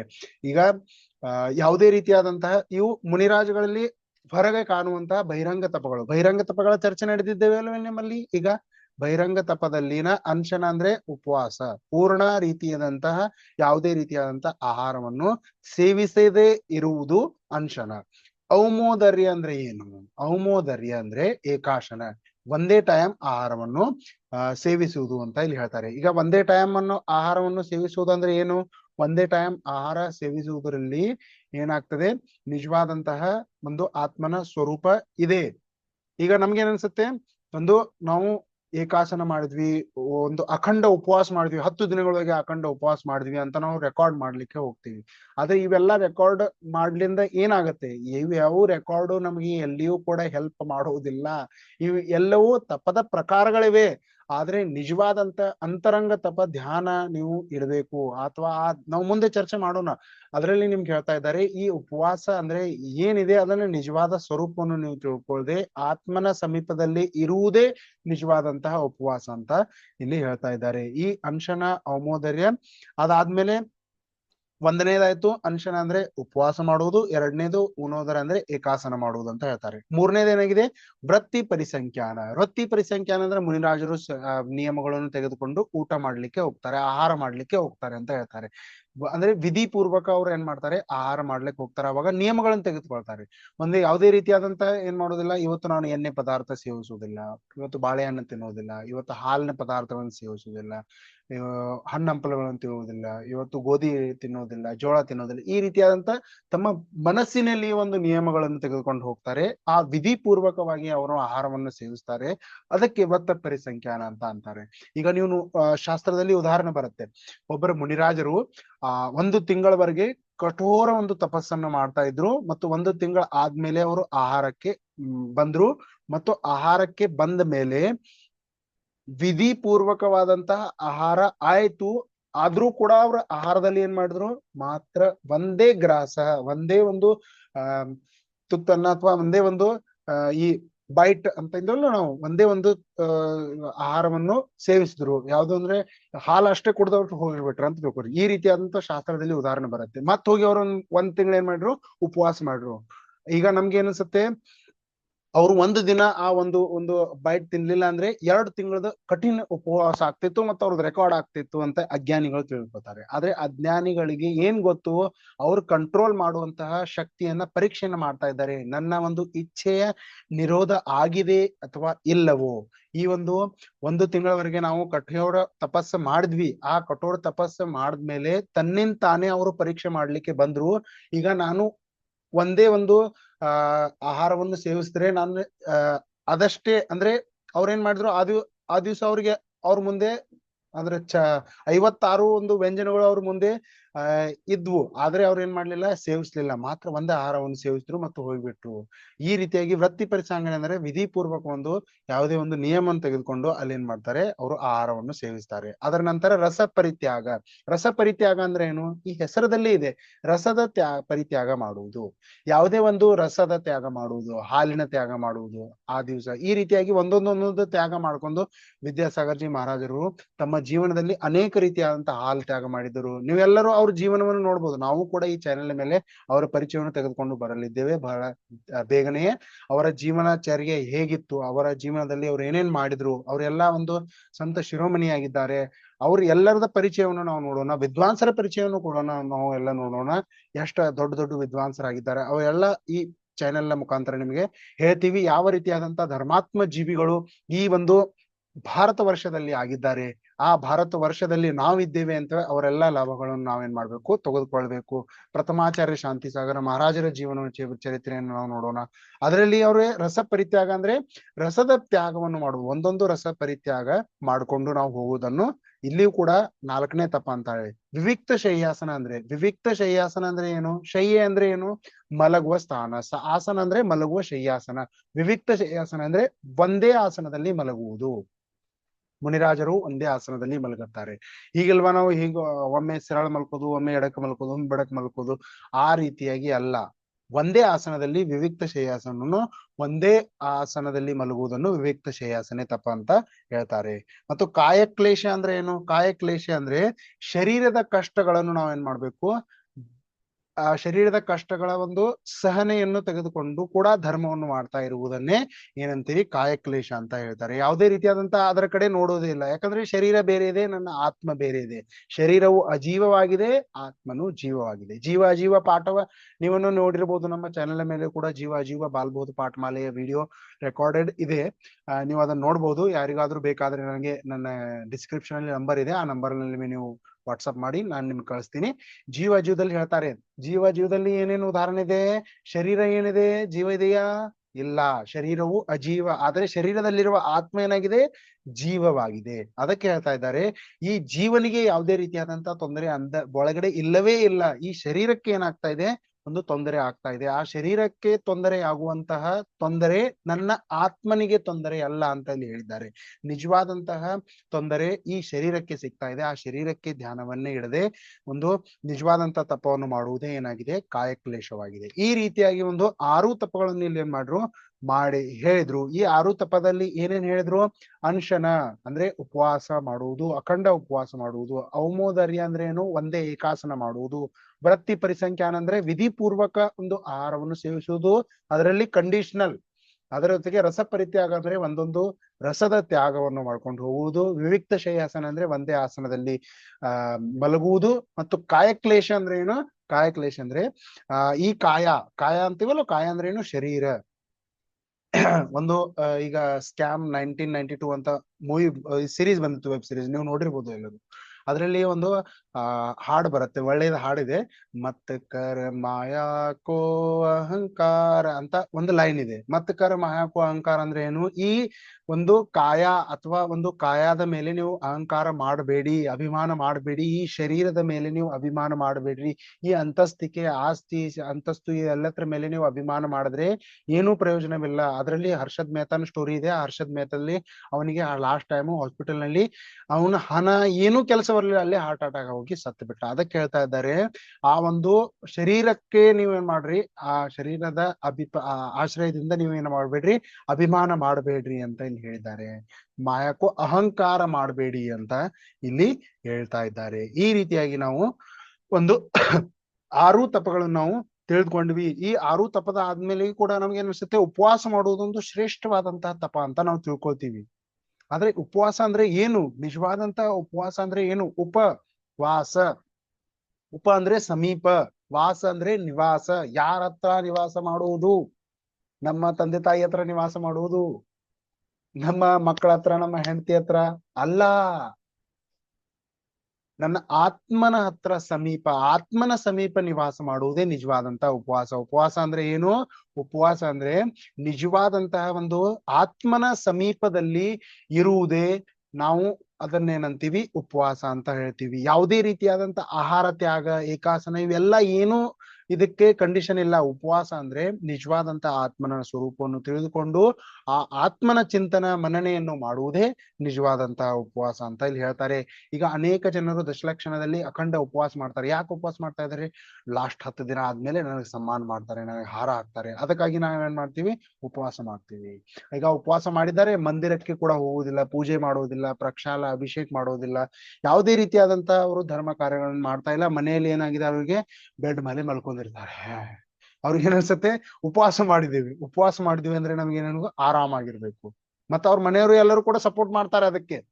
ಮಲ್ಕೊಳ್ಳಿ ಮಲ್ಕೊಳ್ಳಿ, ಅವನೇನ್ ಮಾಡಿದ್ದಾನೆ? ಉಪವಾಸ ಮಾಡಿದ್ದಾನೆ, ಮಲಗಲಿ ಮಲಗಲಿ ಅಂತ ಅವ್ರು ಮಾಡ್ತಾರೆ. ಆದ್ರೆ ಉಪವಾಸ ಮಾಡಿರೋದು ಎದಕ್ಕೆ?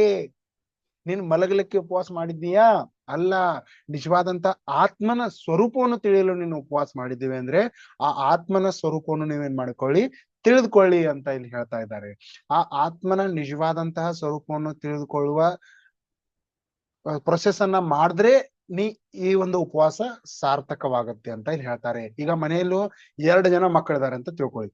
2 ಜನ ಮಕ್ಕಳಲ್ಲಿ ಒಬ್ಬ ಏಕಾಸನ ಮಾಡಿದ್ದಾನೆ ಮತ್ತು ಮತ್ತೊಬ್ಬನ ಅಖಂಡ ಉಪವಾಸ ಮಾಡಿದ್ದಾನೆ. ಪೂರಾ ಅಂದ್ರೆ ಆ ದಿವಸ ಅವನು ಏನು ಸಂಗ್ರಹಿಸುದಿಲ್ಲ, ಏನೂ ಮಾಡುವುದಿಲ್ಲ. ಆ ಏಕಾಸನ ಮಾಡಿರೋ ಹುಡುಗ ಏನ್ ಮಾಡ್ತಾ ಇದ್ದಾನೆ? ಸ್ವಾಧ್ಯಾಯ ಮಾಡ್ತಾ ಇರ್ತಾನೆ, ನಮೋಕಾರ ಮಂತ್ರ, ಅನೇಕ ರೀತಿಯಾದಂತ ಶಾಸ್ತ್ರ ಜಿನವಾಣಿಗಳನ್ನು ಓದ್ತಾ ಇದ್ದ. ಈಗ ಮನೆಯಲ್ಲಿ ಯಾರಾದ್ರೂ ಬಂದ್ಮೇಲೆ ಬೆಲ್ಲ ಹೊಡಿತಾರೆ. ಬೆಲ್ಲ ಹೊಡೆದ್ಮೇಲೆ 2 ಜನ ಹಾಲ್ ನಲ್ಲಿ ಕುಳಿತುಕೊಂಡಿದ್ರು.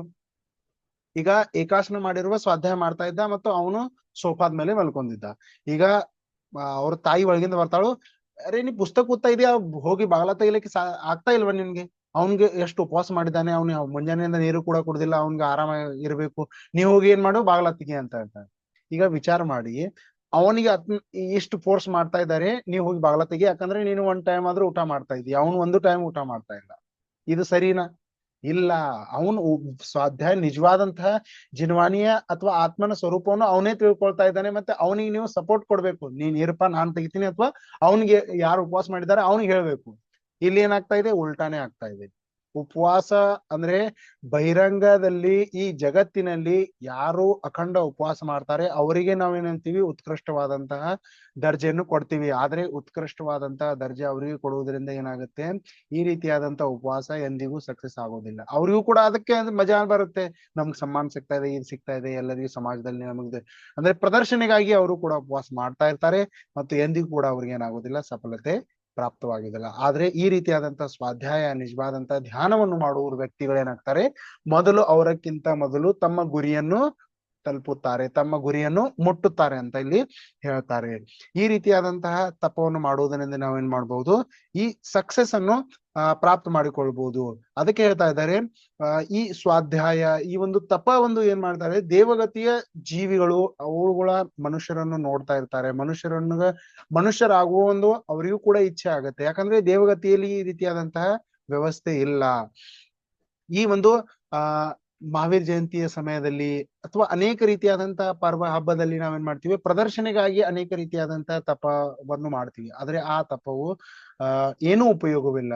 ಅದಕ್ಕೆ ಹೇಳ್ತಾ ಇದ್ದಾರೆ, ನಿಜವಾದಂತಹ ತಪ ಮಾಡ್ಬೇಕಾದ್ರೆ ನೀವೇನ್ ಮಾಡ್ಬೇಕು, ಆತ್ಮನ ಸಮೀಪದಲ್ಲಿಯೇ ಇರಬೇಕು. ಆತ್ಮನ ಸಮೀಪದಲ್ಲಿ ಇದ್ರೆ ನೀವೇನ್ ಮಾಡ್ಬೋದು, ನಿಜವಾದಂತಹ ತಪವನ್ನು ಪ್ರಾಪ್ತ ಮಾಡಿಕೊಳ್ಬಹುದು ಅಂತ ಇಲ್ಲಿ ಹೇಳ್ತಾ ಇದ್ದಾರೆ. ಅನ್ಶನ ತಪದಿಂದ ಎಂದಿಗೂ ಕೂಡ ಏನಾಗುವುದಿಲ್ಲ, ಒಂದು ಗ್ಯಾರಂಟಿ ಇಲ್ಲ, ನಿಮಗೆ ಏನಾಗ್ಬೋದು, ಸುಖ ಸಿಗಬಹುದೇ ಅಂತ ಗ್ಯಾರಂಟಿ ಇಲ್ಲ ಅಂತ ಇಲ್ಲಿ ಹೇಳ್ತಾರೆ. ಈ ಒಂದು ಯಾವ ರೀತಿಯಾಗಿ ಬಂಗಾರವಿದೆಯಲ್ಲ, ಈ ಬಂಗಾರವನ್ನು 16 ಇದರಲ್ಲಿ 16 ಪ್ರಕಾರದಂತಹ ಒಂದು ಪ್ರೊಸೆಸ್ ನಿಂದ ಸುಟ್ಟು ಅದನ್ನು ಗರಂ ಮಾಡಿ ಬಂಗಾರ, ಫ್ರೆಶ್ ಬಂಗಾರನ ತಯಾರು ಮಾಡ್ತಾರೆ. ಅದೇ ರೀತಿಯಾಗಿ ಇಲ್ಲಿ 12 ಪ್ರಕಾರದ ಪ್ರೊಸೆಸ್ ಇದೆ. ತಪಗಳನ್ನು ಮಾಡ್ಕೊಂತ ನೀವು ಪ್ರೊಸೆಸ್ ಆಗಿ ತಪವನ್ನು ಮಾಡ್ಕೊಂಡು ಹೋದ್ರೆ ನೀವೇನ್ ಮಾಡ್ತೀರಿ, ಈ ಒಂದು 12 ಪ್ರಕಾರದ ತಪಗಳನ್ನು ಫಾಲೋ ಮಾಡೋದ್ರಿಂದ ನಿಜವಾದಂತಹ ಧರ್ಮ, ನಿಜವಾದಂತಹ ಉತ್ತಮ ತಪ ಧರ್ಮವನ್ನು ಪ್ರಕಟ ಮಾಡಿಕೊಂಡು ನಿಜವಾದಂತಹ ಧರ್ಮವನ್ನು ಪ್ರಕಟ ಮಾಡಿಕೊಳ್ಳಬಹುದು ಅಂತ ಇಲ್ಲಿ ಹೇಳ್ತಾ ಇದ್ದಾರೆ. ಈ ರೀತಿಯಾಗಿ ಒಂದು ತಪದ ಪ್ರಧಾನತೆಯಲ್ಲಿ ಬಹಿರಂಗ ತಪದ ಒಂದು ಭೇದಗಳನ್ನು ನಾವೇನ್ ಮಾಡ್ಕೊಂಡಿವಿ, ಇಲ್ಲಿ ನೋಡ್ಕೊಂಡಿವಿ ಅಂತ ಇಲ್ಲಿ ಹೇಳ್ತಾರೆ. ಈ ಒಂದು ಬಹಿರಂಗ ತಪದ ನಂತರ ಈ ಏನ್ ನಂಬರ್ ಬರುತ್ತೆ ನಮ್ದು, ಈಗ ಅಂತರಂಗ ತಪದ ಒಂದು ಹೇಳ್ತಾ ಇದ್ದಾರೆ. ಈಗ ಏನೇನ್ ಹೇಳಿದ್ರು ನಿಮ್ಗೆ, ಬಹಿರಂಗ ತಪ ಅಂದ್ರೆ ಬಾಹ್ಯದಲ್ಲಿನ ಕಾಣುತ್ತಿರುವ ತಪಗಳು. ಈಗ ಅಂತರಂಗ ತಪ, ಯಾಕಂದ್ರೆ ಅಂಶನ ಇದು ಉಪವಾಸ ಮಾಡ್ತಾ ಇದೆ, ಇದ್ರ ನಿಮ್ಗೆ ಕಾಣ್ತಾ ಇದೆ. ಮತ್ತು ಔಮೋದರ್ಯ ಏಕಾಸನ ಮಾಡ್ತಾ ಇದ್ರೆ ಇದು ಕೂಡ ಬಹಿರಂಗದಿದೆ. ವೃತ್ತಿ ಪರಿಸಂಖ್ಯಾನ ವಿಧಿ ಪೂರ್ವಕ ಆಹಾರ ಸೇವಿಸುವುದು ಇದು ಕೂಡ ಬಹಿರಂಗ. ಬಹಿರಂಗ ಅಂದ್ರೆ ಹೊರಗಿನ ಒಂದು. ರಸ ಪರಿತ್ಯಾಗ ಇದು ಕೂಡ ನಾವು ಸೇವನೆ ಮಾಡುವುದು, ರಸದ ತ್ಯಾಗ ಮಾಡಿ. ವಿವಿಕ್ತ ಶಯಾಸನ ಅಂದ್ರೆ ಒಂದೇ ಶಯನದಲ್ಲಿ ಆಸನ ಮಾಡುವುದು. ಮತ್ತು ಕಾಯಕ್ಲೇಶ ಅಂದ್ರೆ ಶರೀರಕ್ಕೆ ಸಂಬಂಧಿಸಿದಾಯ್ತು. ಈ ರೀತಿಯಾಗಿ ಬಹಿರಂಗ ತಪಗಳನ್ನು ನಾವು 6 ಬಹಿರಂಗ ತಪಗಳನ್ನು ತಿಳಿದುಕೊಂಡಿದ್ವಿ. ಈಗ ಅಂತರಂಗ ತಪವನ್ನು ತಿಳಿದುಕೊಳ್ಳಲಿಕ್ಕೆ ಹೋಗ್ತಾ ಇದ್ದೀವಿ. ಈ ಅಂತರಂಗ ತಪದಲ್ಲಿ ಮೊದಲನೇ ತಪ ಯಾವುದು? ಅಂತರಂಗ ತಪದಲ್ಲಿ ಮೊದಲನೆಯ ತಪವಾಗಿದೆ ಪ್ರಾಯಶ್ಚಿತ. ಏನ್ ಹೇಳಿದ್ರು? ಪ್ರಾಯಶ್ಚಿತವಿದು ಮೊದಲನೆಯ ತಪವಾಗಿದೆ. ಪ್ರಾಯಶ್ಚಿತ ಮಾಡ್ಕೊಳ್ಬೇಕು.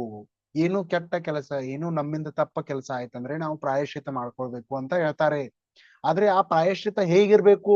ಯಾವ ರೀತಿಯಾದಂತ ತಪ್ಪು ಇದೆಯೋ ಆ ರೀತಿಯಾದಂತ ಪ್ರಾಯಶ್ಚಿತ, ಅದಕ್ಕೆ ತಕ್ಕಂತೆ ಅದರ ಸಮಾನವಾದಂತಹ ಪ್ರಾಯಶ್ಚಿತವಾಗಿರ್ಬೇಕು. ನಾವೇನ್ ಮಾಡ್ತೀವಿ, ಯಾರಿಗಾದ್ರೂ ಬೇದು ಅಥವಾ ಯಾರಾದ್ರೂ ಕೆಟ್ಟ ಕೆಲಸ ಮಾಡಿದ್ರೆ ನಾವು ಜಪದ ಮಾಲೆಯನ್ನು ತಗೋತೀವಿ ಮತ್ತು ಜಪ ಮಾಡ್ತೀವಿ, ನಮೋಕಾರ ಮಂತ್ರ ಮಾಡ್ತೀವಿ, ನಾವು ತಿಳ್ಕೊತೀವಿ ನಾವು ಪ್ರಾಯಶ್ಚಿತ ಮಾಡ್ಕೊಂಡು.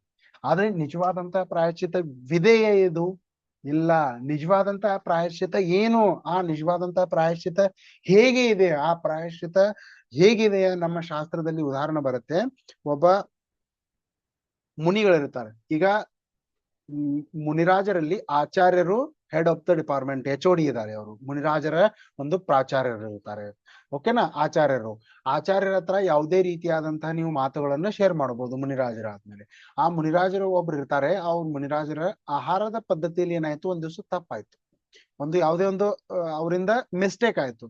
ಈಗ ಆ ಮಿಸ್ಟೇಕ್ ಅವ್ರಿಗೆ ಗೊತ್ತು, ಯಾರಿಗೂ ಶ್ರಾವಕರಿಗೆಲ್ಲ ಗೊತ್ತಿಲ್ಲ. ಈಗ ಅವ್ರ ಮನಸ್ಸಲ್ಲಿ ಒಂದು ಚಿಂತೆ ಇತ್ತು, ಇದು ತಪ್ಪಾಗಿದೆ, ನಾವು ಪ್ರಾಯಶ್ಚಿತ್ತ ತಗೋಬೇಕು ಆಚಾರ್ಯ ಹತ್ರ. ಅದು ಕೂಡ ಅವ್ರ ಮುನಿರಾಜ್ಗೆ ಏನಿಸುತ್ತೆ, ನಾನ್ ಹೆಂಗ್ ಹೇಳಿ, ನನ್ ಬಗ್ಗೆ ಏನ್ ವಿಚಾರ ಮಾಡುವುದು ಆಚಾರ್ಯರು, ನಂಗೆ ಹೇಳಕ್ ಆಗ್ತಾ ಇಲ್ಲ ಅಂತ ಅವ್ರ ಏನ್ ಮಾಡ್ತಾರೆ, ಮುಚ್ಚಿಡ್ತಾರೆ. ಅದನ್ನ ಆ ತಪ್ಪನ್ನ ಏನ್ ಮಾಡ್ತಾರೆ, ಅವರು ಮುಚ್ಚಿಡ್ತಾರೆ. ಓಕೆನಾ?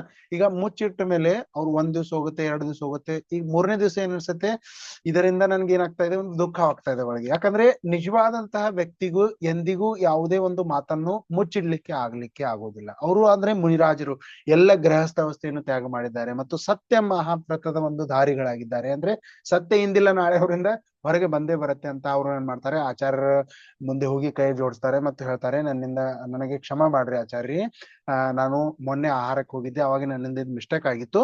ಆದ್ರೆ ನನಗೆ ಏನ್ ಅನ್ಸಾಯ್ತು, ನಿಮ್ ಮುಂದೆ ಯಾವ ರೀತಿಯಾಗಿ ನಾನು ಹೇಳಿ ಅಂತ ನನಗೆ ಸಂಕೋಚವಾಗ್ತಾ ಇತ್ತು ಮತ್ತು ನನಗೆ ಒಂದು ಅವಮಾನ ಆಗತ್ತೆ ಅಂತ ನಾನು ಹೇಳ್ತಾ ಇರ್ಲಿಲ್ಲ ಅಂತ ಅವ್ರು ಹೇಳ್ತಾರೆ. ಈಗ ನನಗೊಂದು ಪ್ರಾಯಶ್ಚಿತ್ತ ಕೊಟ್ಟು ನೀವ್ ಏನ್ ಮಾಡಿ, ಇದರಿಂದ ಪ್ರಾಯಶ್ಚಿತ್ತ ಮಾಡ್ರಿ ಅಂತ ಅವರು ಹೇಳ್ತಾರೆ.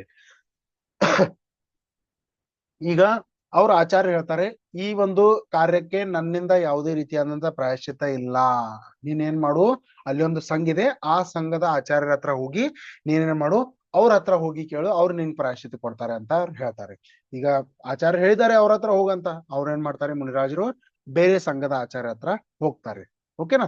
ಬೇರೆ ಸಂಘದ ಆಚಾರ ಹತ್ರ ಹೋದ್ಮೇಲೆ ಅಲ್ಲಿ ಅವ್ರಿಗೆ ಹೇಳ್ತಾರೆ ಈ ರೀತಿಯಾದಂತ ಘಟನೆ ಆಗಿತ್ತು, ಅವಾಗ ನನಗೇನ್ ಮಾಡ್ರಿ ನೀವು ಪ್ರಾಯಶ್ಚಿತ್ತ ಕೊಡ್ರಿ ಅಂತ ಹೇಳ್ತಾರೆ. ಆವಾಗ ಅಲ್ಲಿಯೂ ಆಚಾರ್ಯ ಕೂಡ ಆನ್ಸರ್ ಏನ್ ಕೊಡ್ತಾರೆ, ಅಲ್ಲಿಯೂ ಆಚಾರ್ಯ ಕೂಡ ಆನ್ಸರ್ ಇದೇ ಕೊಡ್ತಾರೆ. ಏನ್ ಕೊಡ್ತಾರೆ ಅವ್ರಿಗೆ, ಈ ನೀವು ಅಲ್ಲಿ ಮತ್ತೊಂದು ಸಂಘ ಇದೆ, ಆ ಮತ್ತೊಂದು ಸಂಘದಲ್ಲಿ ನೀವು ಅಲ್ಲಿ ಹೋಗಿ ಆ ಆಚಾರ್ಯ ಹತ್ರ ಹೋಗಿ ಮತ್ತು ಅವ್ರಿಗೆ ಹೇಳ್ರಿ, ಅವ್ರು ನಿಮ್ಗೆ ಏನ್ ಮಾಡ್ತಾರೆ ಪ್ರಾಯಶ್ಚಿತ್ತ ಕೊಡ್ತಾರೆ ಖಚಿತವಾಗಿ ಅವ್ರು ಹೇಳ್ತಾರೆ. ಇದೇ ರೀತಿಯಾಗಿ ಕಂಟಿನ್ಯೂ ಆಗಿ 7 ಆಚಾರ್ಯರ ತನಕ ಅವ್ರು ಹೋಗ್ತಾರೆ. 7ನೇ ಆಚಾರ್ಯ ಬಂದ ಮೇಲೆ ಆ ಆಚಾರ್ಯ ಹೇಳ್ತಾರೆ, ಈ ಒಂದು ನಿಜವಾದಂತಹ ಪ್ರಾಯಶ್ಚಿತ್ತ ನಿಮ್ಮ ಮೂಲ ಆಚಾರ್ಯನೇ ನಿಮಗೆ ಕೊಡ್ತಾರೆ, ನೀವು ಅಲ್ಲೇ ಹೋಗ್ರಿ ಮತ್ತೆ ನಿಮಗೆ ಅಲ್ಲೇ ಸಿಗತ್ತೆ ಅಂತ ಹೇಳ್ತಾರೆ. ಈ ಎಲ್ಲಾ ರೌಂಡ್ ಹಾಕಿ ಅವನೇನ್ ಮಾಡ್ತಾರೆ, ಸಂಜೆಗೆ ತಮ್ಮ ಆಚಾರ್ಯ ಹತ್ರ ಬರ್ತಾರೆ. ಮತ್ತೆ ತಮ್ಮ ಆಚಾರ್ಯ ಹತ್ರ ಬಂದು ಏನ್ ಹೇಳ್ತಾರೆ ಅವರು, ನಾವು ಎಲ್ಲಾ ಆಚಾರ್ಯಗೆ ಹೋದೆ ಮತ್ತು ಅಲ್ಲಿ ಎಲ್ಲರೂ ಕೂಡ ಏನ್ ಹೇಳ್ತಾ ಇದ್ರು, ನಿಮ್ಮ ಹತ್ರನೇ ಸಿಗತ್ತೆ ಅಂತ ಅವರು ಪ್ರಾಯಶ್ಚಿತ ನನಗೆ ನಿಮ್ಮ ಹತ್ರನೇ ಕಳಿಸಿದ್ರು ಅಂತ ಅವರು ಹೇಳಿದ್ರು. ಇವೆಲ್ಲಾ ರೌಂಡ್ ಹೊಡೆದ್ ಬಿಟ್ರಿ, ಇಷ್ಟೆಲ್ಲಾ ಹೋಗೋದ್ರಿಂದ ಏನು ಪ್ರಯೋಜನವಾಗ್ಲಿಲ್ಲ, ಅಂತಿಮ ನಿಮಗೆ ಪ್ರಾಯಶ್ಚಿತ್ತ ಕೊಡೋದಿದ್ರೆ ನಂಗೆ ಇಷ್ಟೆಲ್ಲಾ ಯಾಕೆ ನೀವು ಓಡಾಡಿಸ್ತೀರಿ ಅಂತ ಅದ್ ಕೇಳಿದ್ಮೇಲೆ ಅವ್ರು ಹೇಳ್ತಾರೆ, ಇದೇ ನಿಂದ ಪ್ರಾಯಶ್ಚಿತ್ತ ಇತ್ತು, ನೀನು ಈಗ ಏನಾದಿ ಪ್ರಾಯಶ್ಚಿತ್ತದಿಂದ ಒಂದು ಮುಕ್ತ ಆದಿ, ಆ ಒಂದು ತಪ್ಪಿಂದ ನೀವು ಮುಕ್ತ ಆದ್ರಿ ಅಂತ ಹೇಳಿದ್ರು. ಅಂದ್ರೆ ಈಗ ತಪ್ಪೇನಿತ್ತು, ಅವರು ತನ್ನ ಒಂದು ತಪ್ಪ ಕಾರ್ಯನ ಮುಚ್ಚಿಡ್ತಾ ಇದ್ರು. ಈಗ ಅವರಿಂದಲೇ ಅವ್ರ ಆಚಾರ್ಯರು ಏನ್ ಮಾಡಿದ್ರು, ಎಲ್ಲರ ಮುಂದೆ ಮುನಿ ಸಂಘದ ಮುಂದೆ ಅವರಿಗೆ ಆ ತಪ್ಪನ್ನ ಒಪ್ಪಿಕೊಂಡು ಬೇರೆ ಸಂಘದಲ್ಲಿಯೂ ಕೂಡ ಆ ತಪ್ಪನ್ನು ಒಂದು ಯಾವುದೇ ಒಂದು ನಾಚಿಕೆ ಅವಮಾನವಿಲ್ಲದೆ ಅವ್ರು ಏನ್ ಮಾಡಿದ್ರು, ಅಲ್ಲಿ ಹೋಗಿ ಹೇಳಿದ್ರು, ಯಾಕಂದ್ರೆ ನನ್ನಿಂದ ತಪ್ಪಾಗಿದೆ, ನಮಗ್ ಪ್ರಾಯಶ್ಚಿತ್ತ ಕೊಡ್ರಿ ಅಂತ ಅಲ್ಲಿ ಹೋಗಿ ಕೈ ಮುಗಿದ್ರು. ಅದೇ ರೀತಿಯಾಗಿ ನಮ್ಮಿಂದ ಕೂಡ ಯಾವುದೇ ತಪ್ಪಾದ್ರೆ ತಕ್ಷಣವೇ ನಾವು ತಮ್ಮ ತಂದೆ ತಾಯಿಗಳಿಗೆ ಹೇಳಬೇಕು ಮತ್ತು ನಮ್ಮ ಗುರುಜನರಿಗೆ ಹೇಳಬೇಕು ಮತ್ತು ಅಲ್ಲಿಯೇ ನಾವು ಏನ್ ಮಾಡ್ಬೇಕು, ಪ್ರಾಯಶ್ಚಿತ್ತ ತೆಗೆದುಕೊಳ್ಬೇಕಂತ ಇಲ್ಲಿ ಹೇಳ್ತಾರೆ. ಇಲ್ಲವಾದ್ರೆ ನಮಗೆ ಆ ರೀತಿಯಾದಂತ ಪ್ರಾಯಶ್ಚಿತ್ತವಾಗ್ಬೇಕಂದ್ರೆ ಯಾವ ರೀತಿಯಾದಂತ ತಪ್ಪ ಇದೆ ಆ ತಪ್ಪಿನ ಸಮಾನದಂತ ರಾಂಗ್ ಆಗಿರುವ ಕಾರ್ಯದ ಸಮಾನವಾಗಿ ನೀವು ಪ್ರಾಯಶ್ಚಿತ್ತ ಮಾಡ್ಕೊಳ್ಬೇಕು ಅಂತ ನಾವು ಹೇಳಿದ್ದಾರೆ. ಈ ಶಾಸ್ತ್ರದಲ್ಲಿ ಈ ರೀತಿಯಾದಂತ ಉದಾಹರಣೆ ಬರುತ್ತೆ. ವಿನಯದ ಬಗ್ಗೆ ನಾವು ಮೊದಲೇ ಚರ್ಚೆ ಮಾಡಿದ್ದೇವೆ. ವಿನಯ ಅಂದ್ರೆ ನಾವು ಸಂಯಮದಿಂದ ಇರುವುದು. ವಿನಯ ಹೇಳ್ತಾರೆ, ಒಂದು ಗಾದೆ ಮಾತು ಬರುತ್ತೆ, ವಿನಯ ವಿದ್ಯೆಯ ಆಭೂಷಣ. ಏನಾಗಿದೆ, ವಿನಯವೇ ವಿದ್ಯೆಯ ಆಭೂಷಣ. ವಿನಯವಿದ್ರೆ ನಿಮಗೇನಾಗುತ್ತೆ, ವಿದ್ಯೆ ನಿಜವಾದಂತಹ ಪ್ರಾಪ್ತವಾಗುತ್ತದೆ, ಆಭೂಷಣವಾಗಿದೆ. ವಿನಯ ಒಂದು ಆಭೂಷಣ ತರ ಅಂತ ಹೇಳಿದ್ದಾರೆ. ಆಭೂಷಣ ಅಂದ್ರೆ ಏನು, ನಾವು ಯಾವ ರೀತಿಯಾಗಿ ಬಂಗಾರ ಚೈನ್ ಹಚ್ಚಿರ್ತೀವಿ, ಒಂದು ಬೆಳ್ಳಿಯ ಚೈನ್ ಹಾಕ್ತಿವಿ, ಆ ರೀತಿಯಾದಂತಹ ಆಭೂಷಣ ವಿನಯ ನಮ್ಮಲ್ಲಿದ್ರೆ. ವಿನಯ ಅಂದ್ರೆ ಏನು, ವಿನಯ ಅಂದ್ರೆ ಗೌರವ, ಆದರ ಸತ್ಕಾರ ಪೂರ್ವಕವಾಗಿ ನಮ್ಮ ಜೀವನದಲ್ಲಿ ತಂದೆ ತಾಯಿ ಗುರುಗಳ ದೇವರ ಪ್ರತಿ ಎಲ್ಲರ ಪ್ರತಿ ನಾವು ಆದರವಾದಂತಹ ಭಾವನೆಯನ್ನು ಇಡುವುದು, ಆ ವಿನಯವನ್ನು ಅಂತಾರೆ ಇಲ್ಲಿ. ವಿನಯ ಅದಕ್ಕೆ ಅಂತಾರೆ ಅಂತ ಹೇಳ್ತಾ ಇದ್ದಾರೆ. ಈ ವಿನಯವಿಲ್ಲವಾದಂದ್ರೆ ನಮ್ಮ ಜೀವನವೇನಾಗಿದೆ, ಒಂದು ನರಕದ ತರ ಇದೆ ಅಂತ ಇಲ್ಲಿ ಹೇಳ್ತಾರೆ. ಯಾಕಂದ್ರೆ ಅದೇ ರೀತಿಯಾದಂತ ಅನೇಕ ತಪ್ಪ ಕೆಲಸಗಳನ್ನ ನಾವು ಮಾಡ್ತಾನೆ ಹೋಗ್ತೀವಿ. ವಿನಯದಲ್ಲಿ ಯಾವುದೇ ರೀತಿಯಾದಂತ ಕಂಟ್ರೋಲ್ ಇರಲ್ಲ ನಮ್ಮಲ್ಲಿ. ತಪ್ಪು ಅಂದ್ರೆ ಯಾರಿಗ ಮುಂದಿಗೆ ನಾವು ಚೀರಾಡ್ತೀವಿ, ಹೊಡೆದಾಡ್ತೀವಿ, ಈ ರೀತಿಯಾದಂತ ತಪ್ಪು ಕೆಲಸಗಳನ್ನು ಮಾಡ್ತೀವಿ. ಅದು ಎಲ್ಲಿದೆ, ವಿನಯ ಇರಲಿಲ್ಲ ಅಂದ್ರೆ ಅವಿನಯವಾಗಿ ನಾವು ವರ್ತಿಸುತ್ತೀವಿ. ನಮ್ಮ ವರ್ತನೆ, ನಮ್ಮ ನಡವಳಿಕೆ ಯಾವ ತರದಾಗಿರುತ್ತೆ, ಒಂದು ಅವಿನಯ ತರವಾಗಿರುತ್ತೆ. ಅವಿನಯ ಮಾಡಬಾರದು, ವಿನಯವಾಗಿರ್ಬೇಕು ನಮ್ಮ ಜೀವನದಲ್ಲಿ. ಈ ವಿನಯ ತಪ ಅಂತ ಹೇಳ್ತಾರೆ. ವೈಯಾವೃತ್ಯ ಅಂದ್ರೆ ಏನು, ಸೇವೆ. ಯಾರ ಸೇವೆ, ಗುರುಜನರ ಸೇವೆ, ಮುನಿರಾಜರ ಸೇವೆ, ತಂದೆ ತಾಯಿಯರ ಸೇವೆ.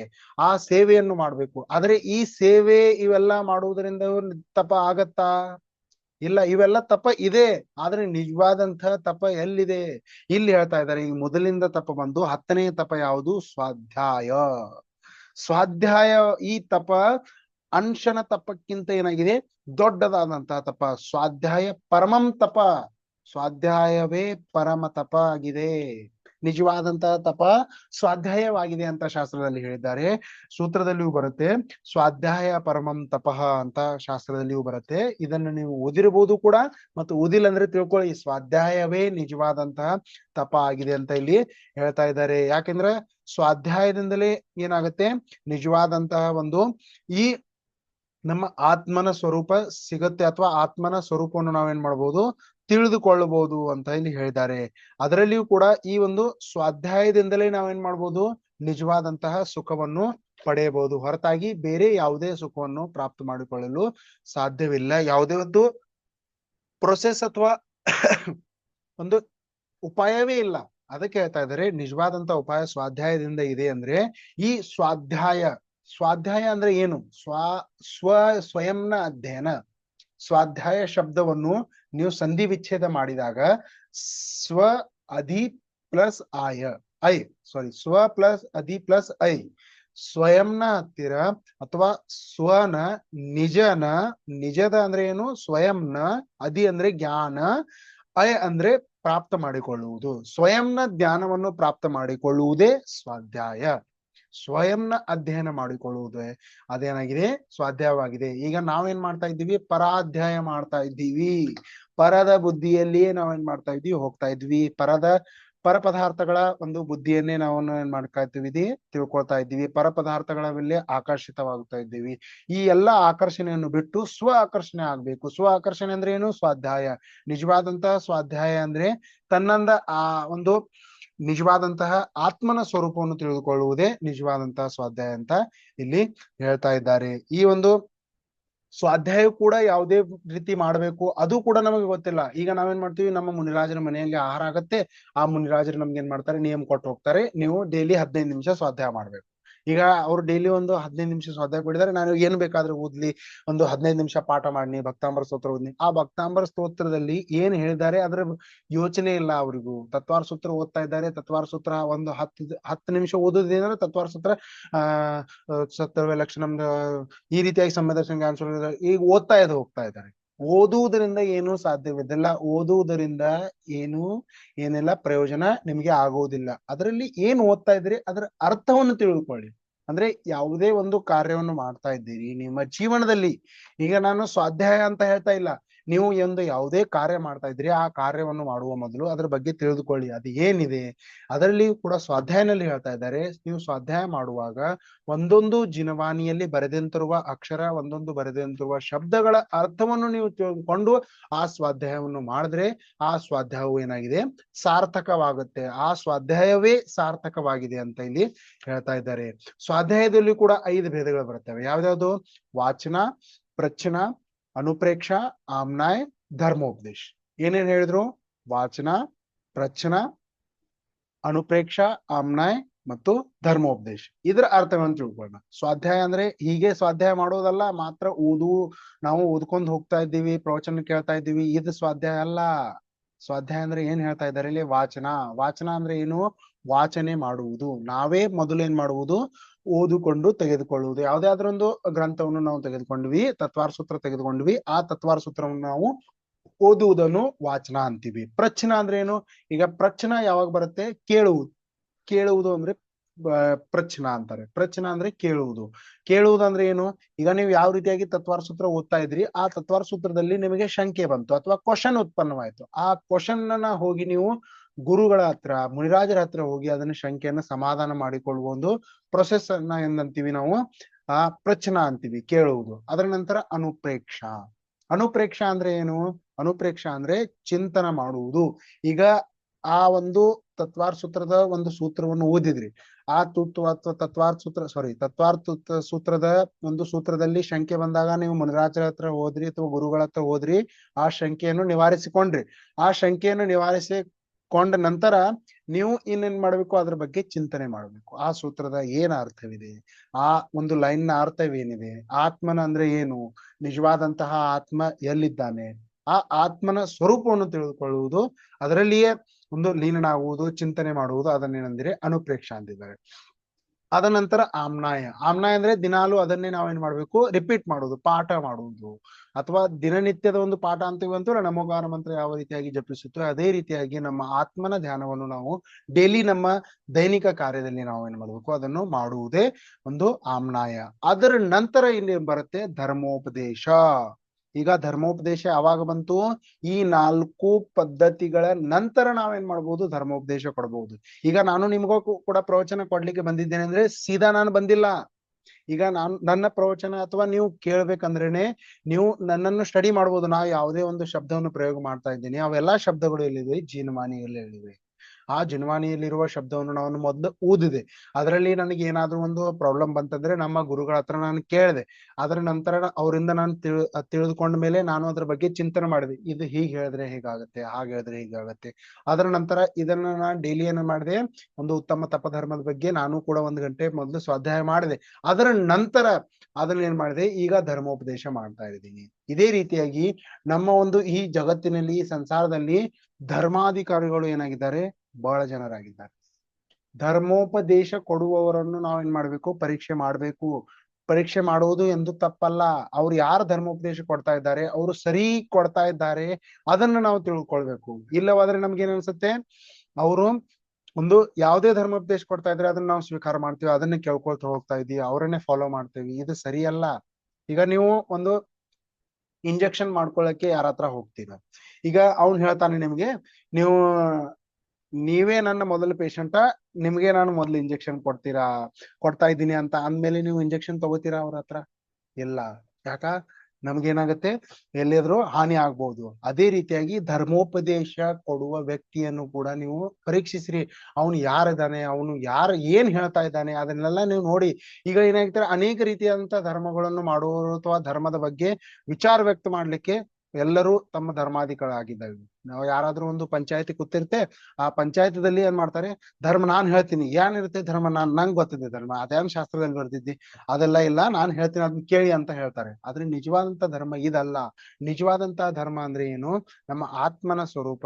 ಒಂದು ಧರ್ಮೋಪದೇಶದ ಈ ಸ್ವಾಧ್ಯಾಯವು ಈ ಪ್ರಕಾರದಂತ ಸ್ವಾಧ್ಯಾಯದಲ್ಲಿ ನೀವು ಮಾಡಿದ್ರೆ ನಿಜವಾದಂತ ಸ್ವಾಧ್ಯಾಯ ಅಂತ ಇಲ್ಲಿ ಹೇಳ್ತಾರೆ. ಈಗ ವ್ಯುತ್ಸರ್ಗ ಏನಿದೆ ಅಲ್ಲ, ಈ ವ್ಯುತ್ಸರ್ಗವನ್ನು ನಾವು ನಾಳೆ ತ್ಯಾಗದ ಜೊತೆ ಚರ್ಚೆ ಮಾಡೋಣ. ವ್ಯುತ್ಸರ್ಗ ನೀವು ನೆನಪಿಟ್ಕೊಳ್ಳಿ, ಅಂತರಂಗ ತಪದಲ್ಲಿ ವ್ಯುತ್ಸರ್ಗವು ಒಂದು ಬರುತ್ತೆ. ಅದರ ನಂತರ ಧ್ಯಾನ ಏನಾಗಿದೆ, ಒಂದು ಅಖಂಡವಾದಂತಹ ತಪವಾಗಿದೆ.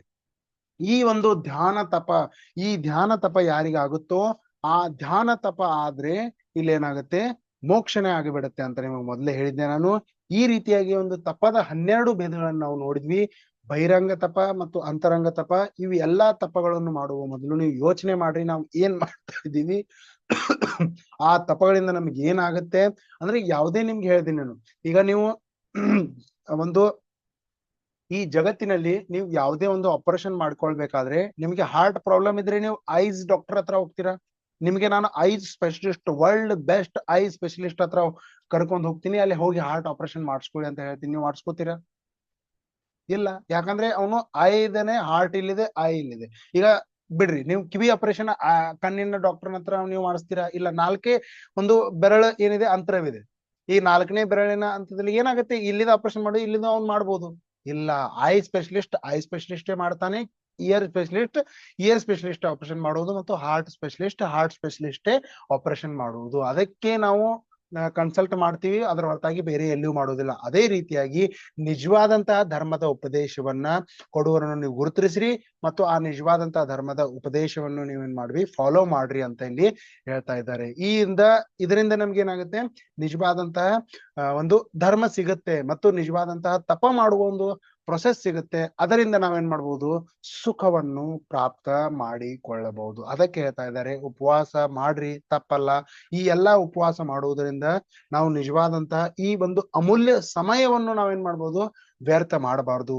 ತಿಂಡಿ ತಿನಿಸುಗಳನ್ನು ತಿನ್ನುವುದಿಲ್ಲ, ಅದು ಬರಾಬರಿದೆ. ಅದ್ರ ಜೊತೆಗೆ ಆತ್ಮ ಏನಿದೆ ಅಂದ್ರೆ, ನಮ್ಮ ಪರ್ಪಸ್ ಏನಿದೆ, ನಮ್ಮ ಪರ್ಪಸ್ ಅಲ್ಟಿಮೇಟ್ ಆಗಿ ಮೋಕ್ಷ ಇದೆ. ಆ ಪರ್ಪಸ್ ನಮ್ಮ ಮೋಕ್ಷವಿದೆ ಅಂದ್ರೆ, ನಾನು ಯಾರು, ನಾನು ಎಲ್ಲಿಂದ ಬಂದಿದ್ದೇನೆ, ಮತ್ತು ನಾನು ಎಲ್ಲಿ ಹೋಗುವನಿದ್ದೇನೆ, ಈ 3 ಕ್ವಶನ್ಗಳಲ್ಲಿ ನಿಮ್ಮಲ್ಲಿ ಕ್ಲಿಯರ್ ಆಗಿರ್ಬೇಕು. ಏನ್ ಹೇಳಿದೆ ನಾನು ನಿಮಗೆ, ಅಲ್ಟಿಮೇಟ್ ಪರ್ಪಸ್ ನಮ್ಮ ಮೋಕ್ಷವನ್ನು ಪ್ರಾಪ್ತ ಮಾಡಿಕೊಳ್ಳಲು 3 ಕ್ವಶನ್ ನಿಮಗೆ ನಾನು ಕೊಡ್ತಾ ಇದ್ದೇನೆ. ಇವುಗಳ ಆನ್ಸರ್ ಅನ್ನ ನೀವು ಹುಡ್ಕಾಡ್ರಿ. ಏನೇನು? ಮೊದಲನೇದು, ನಾನು ಯಾರು, ನಾನು ಎಲ್ಲಿಂದ ಬಂದಿದ್ದೇನೆ, ನಾನು ಎಲ್ಲಿಗೆ ಹೋಗುವನಿದ್ದೇನೆ. ಇವು 3 ಕ್ವಶನ್ ಅನ್ನ ನೀವು ಕ್ಲಿಯರ್ ಮಾಡ್ಕೊಂಡ್ರೆ ನೀವು ಏನ್ ಮಾಡ್ತೀರಾ, ನಿಜವಾದಂತಹ ಒಂದು ಮೋಕ್ಷ ಸುಖವನ್ನು ಪ್ರಾಪ್ತ ಮಾಡಿಕೊಳ್ತೀರಾ ಅಂತ ಇಲ್ಲಿ ಹೇಳಿ, ಈ ಉತ್ತಮ ತಪದ ಒಂದು ಚರ್ಚೆಯನ್ನು ನಾವೇನ್ ಮಾಡೋಣ, ವಿರಾಮ ನೀಡೋಣ.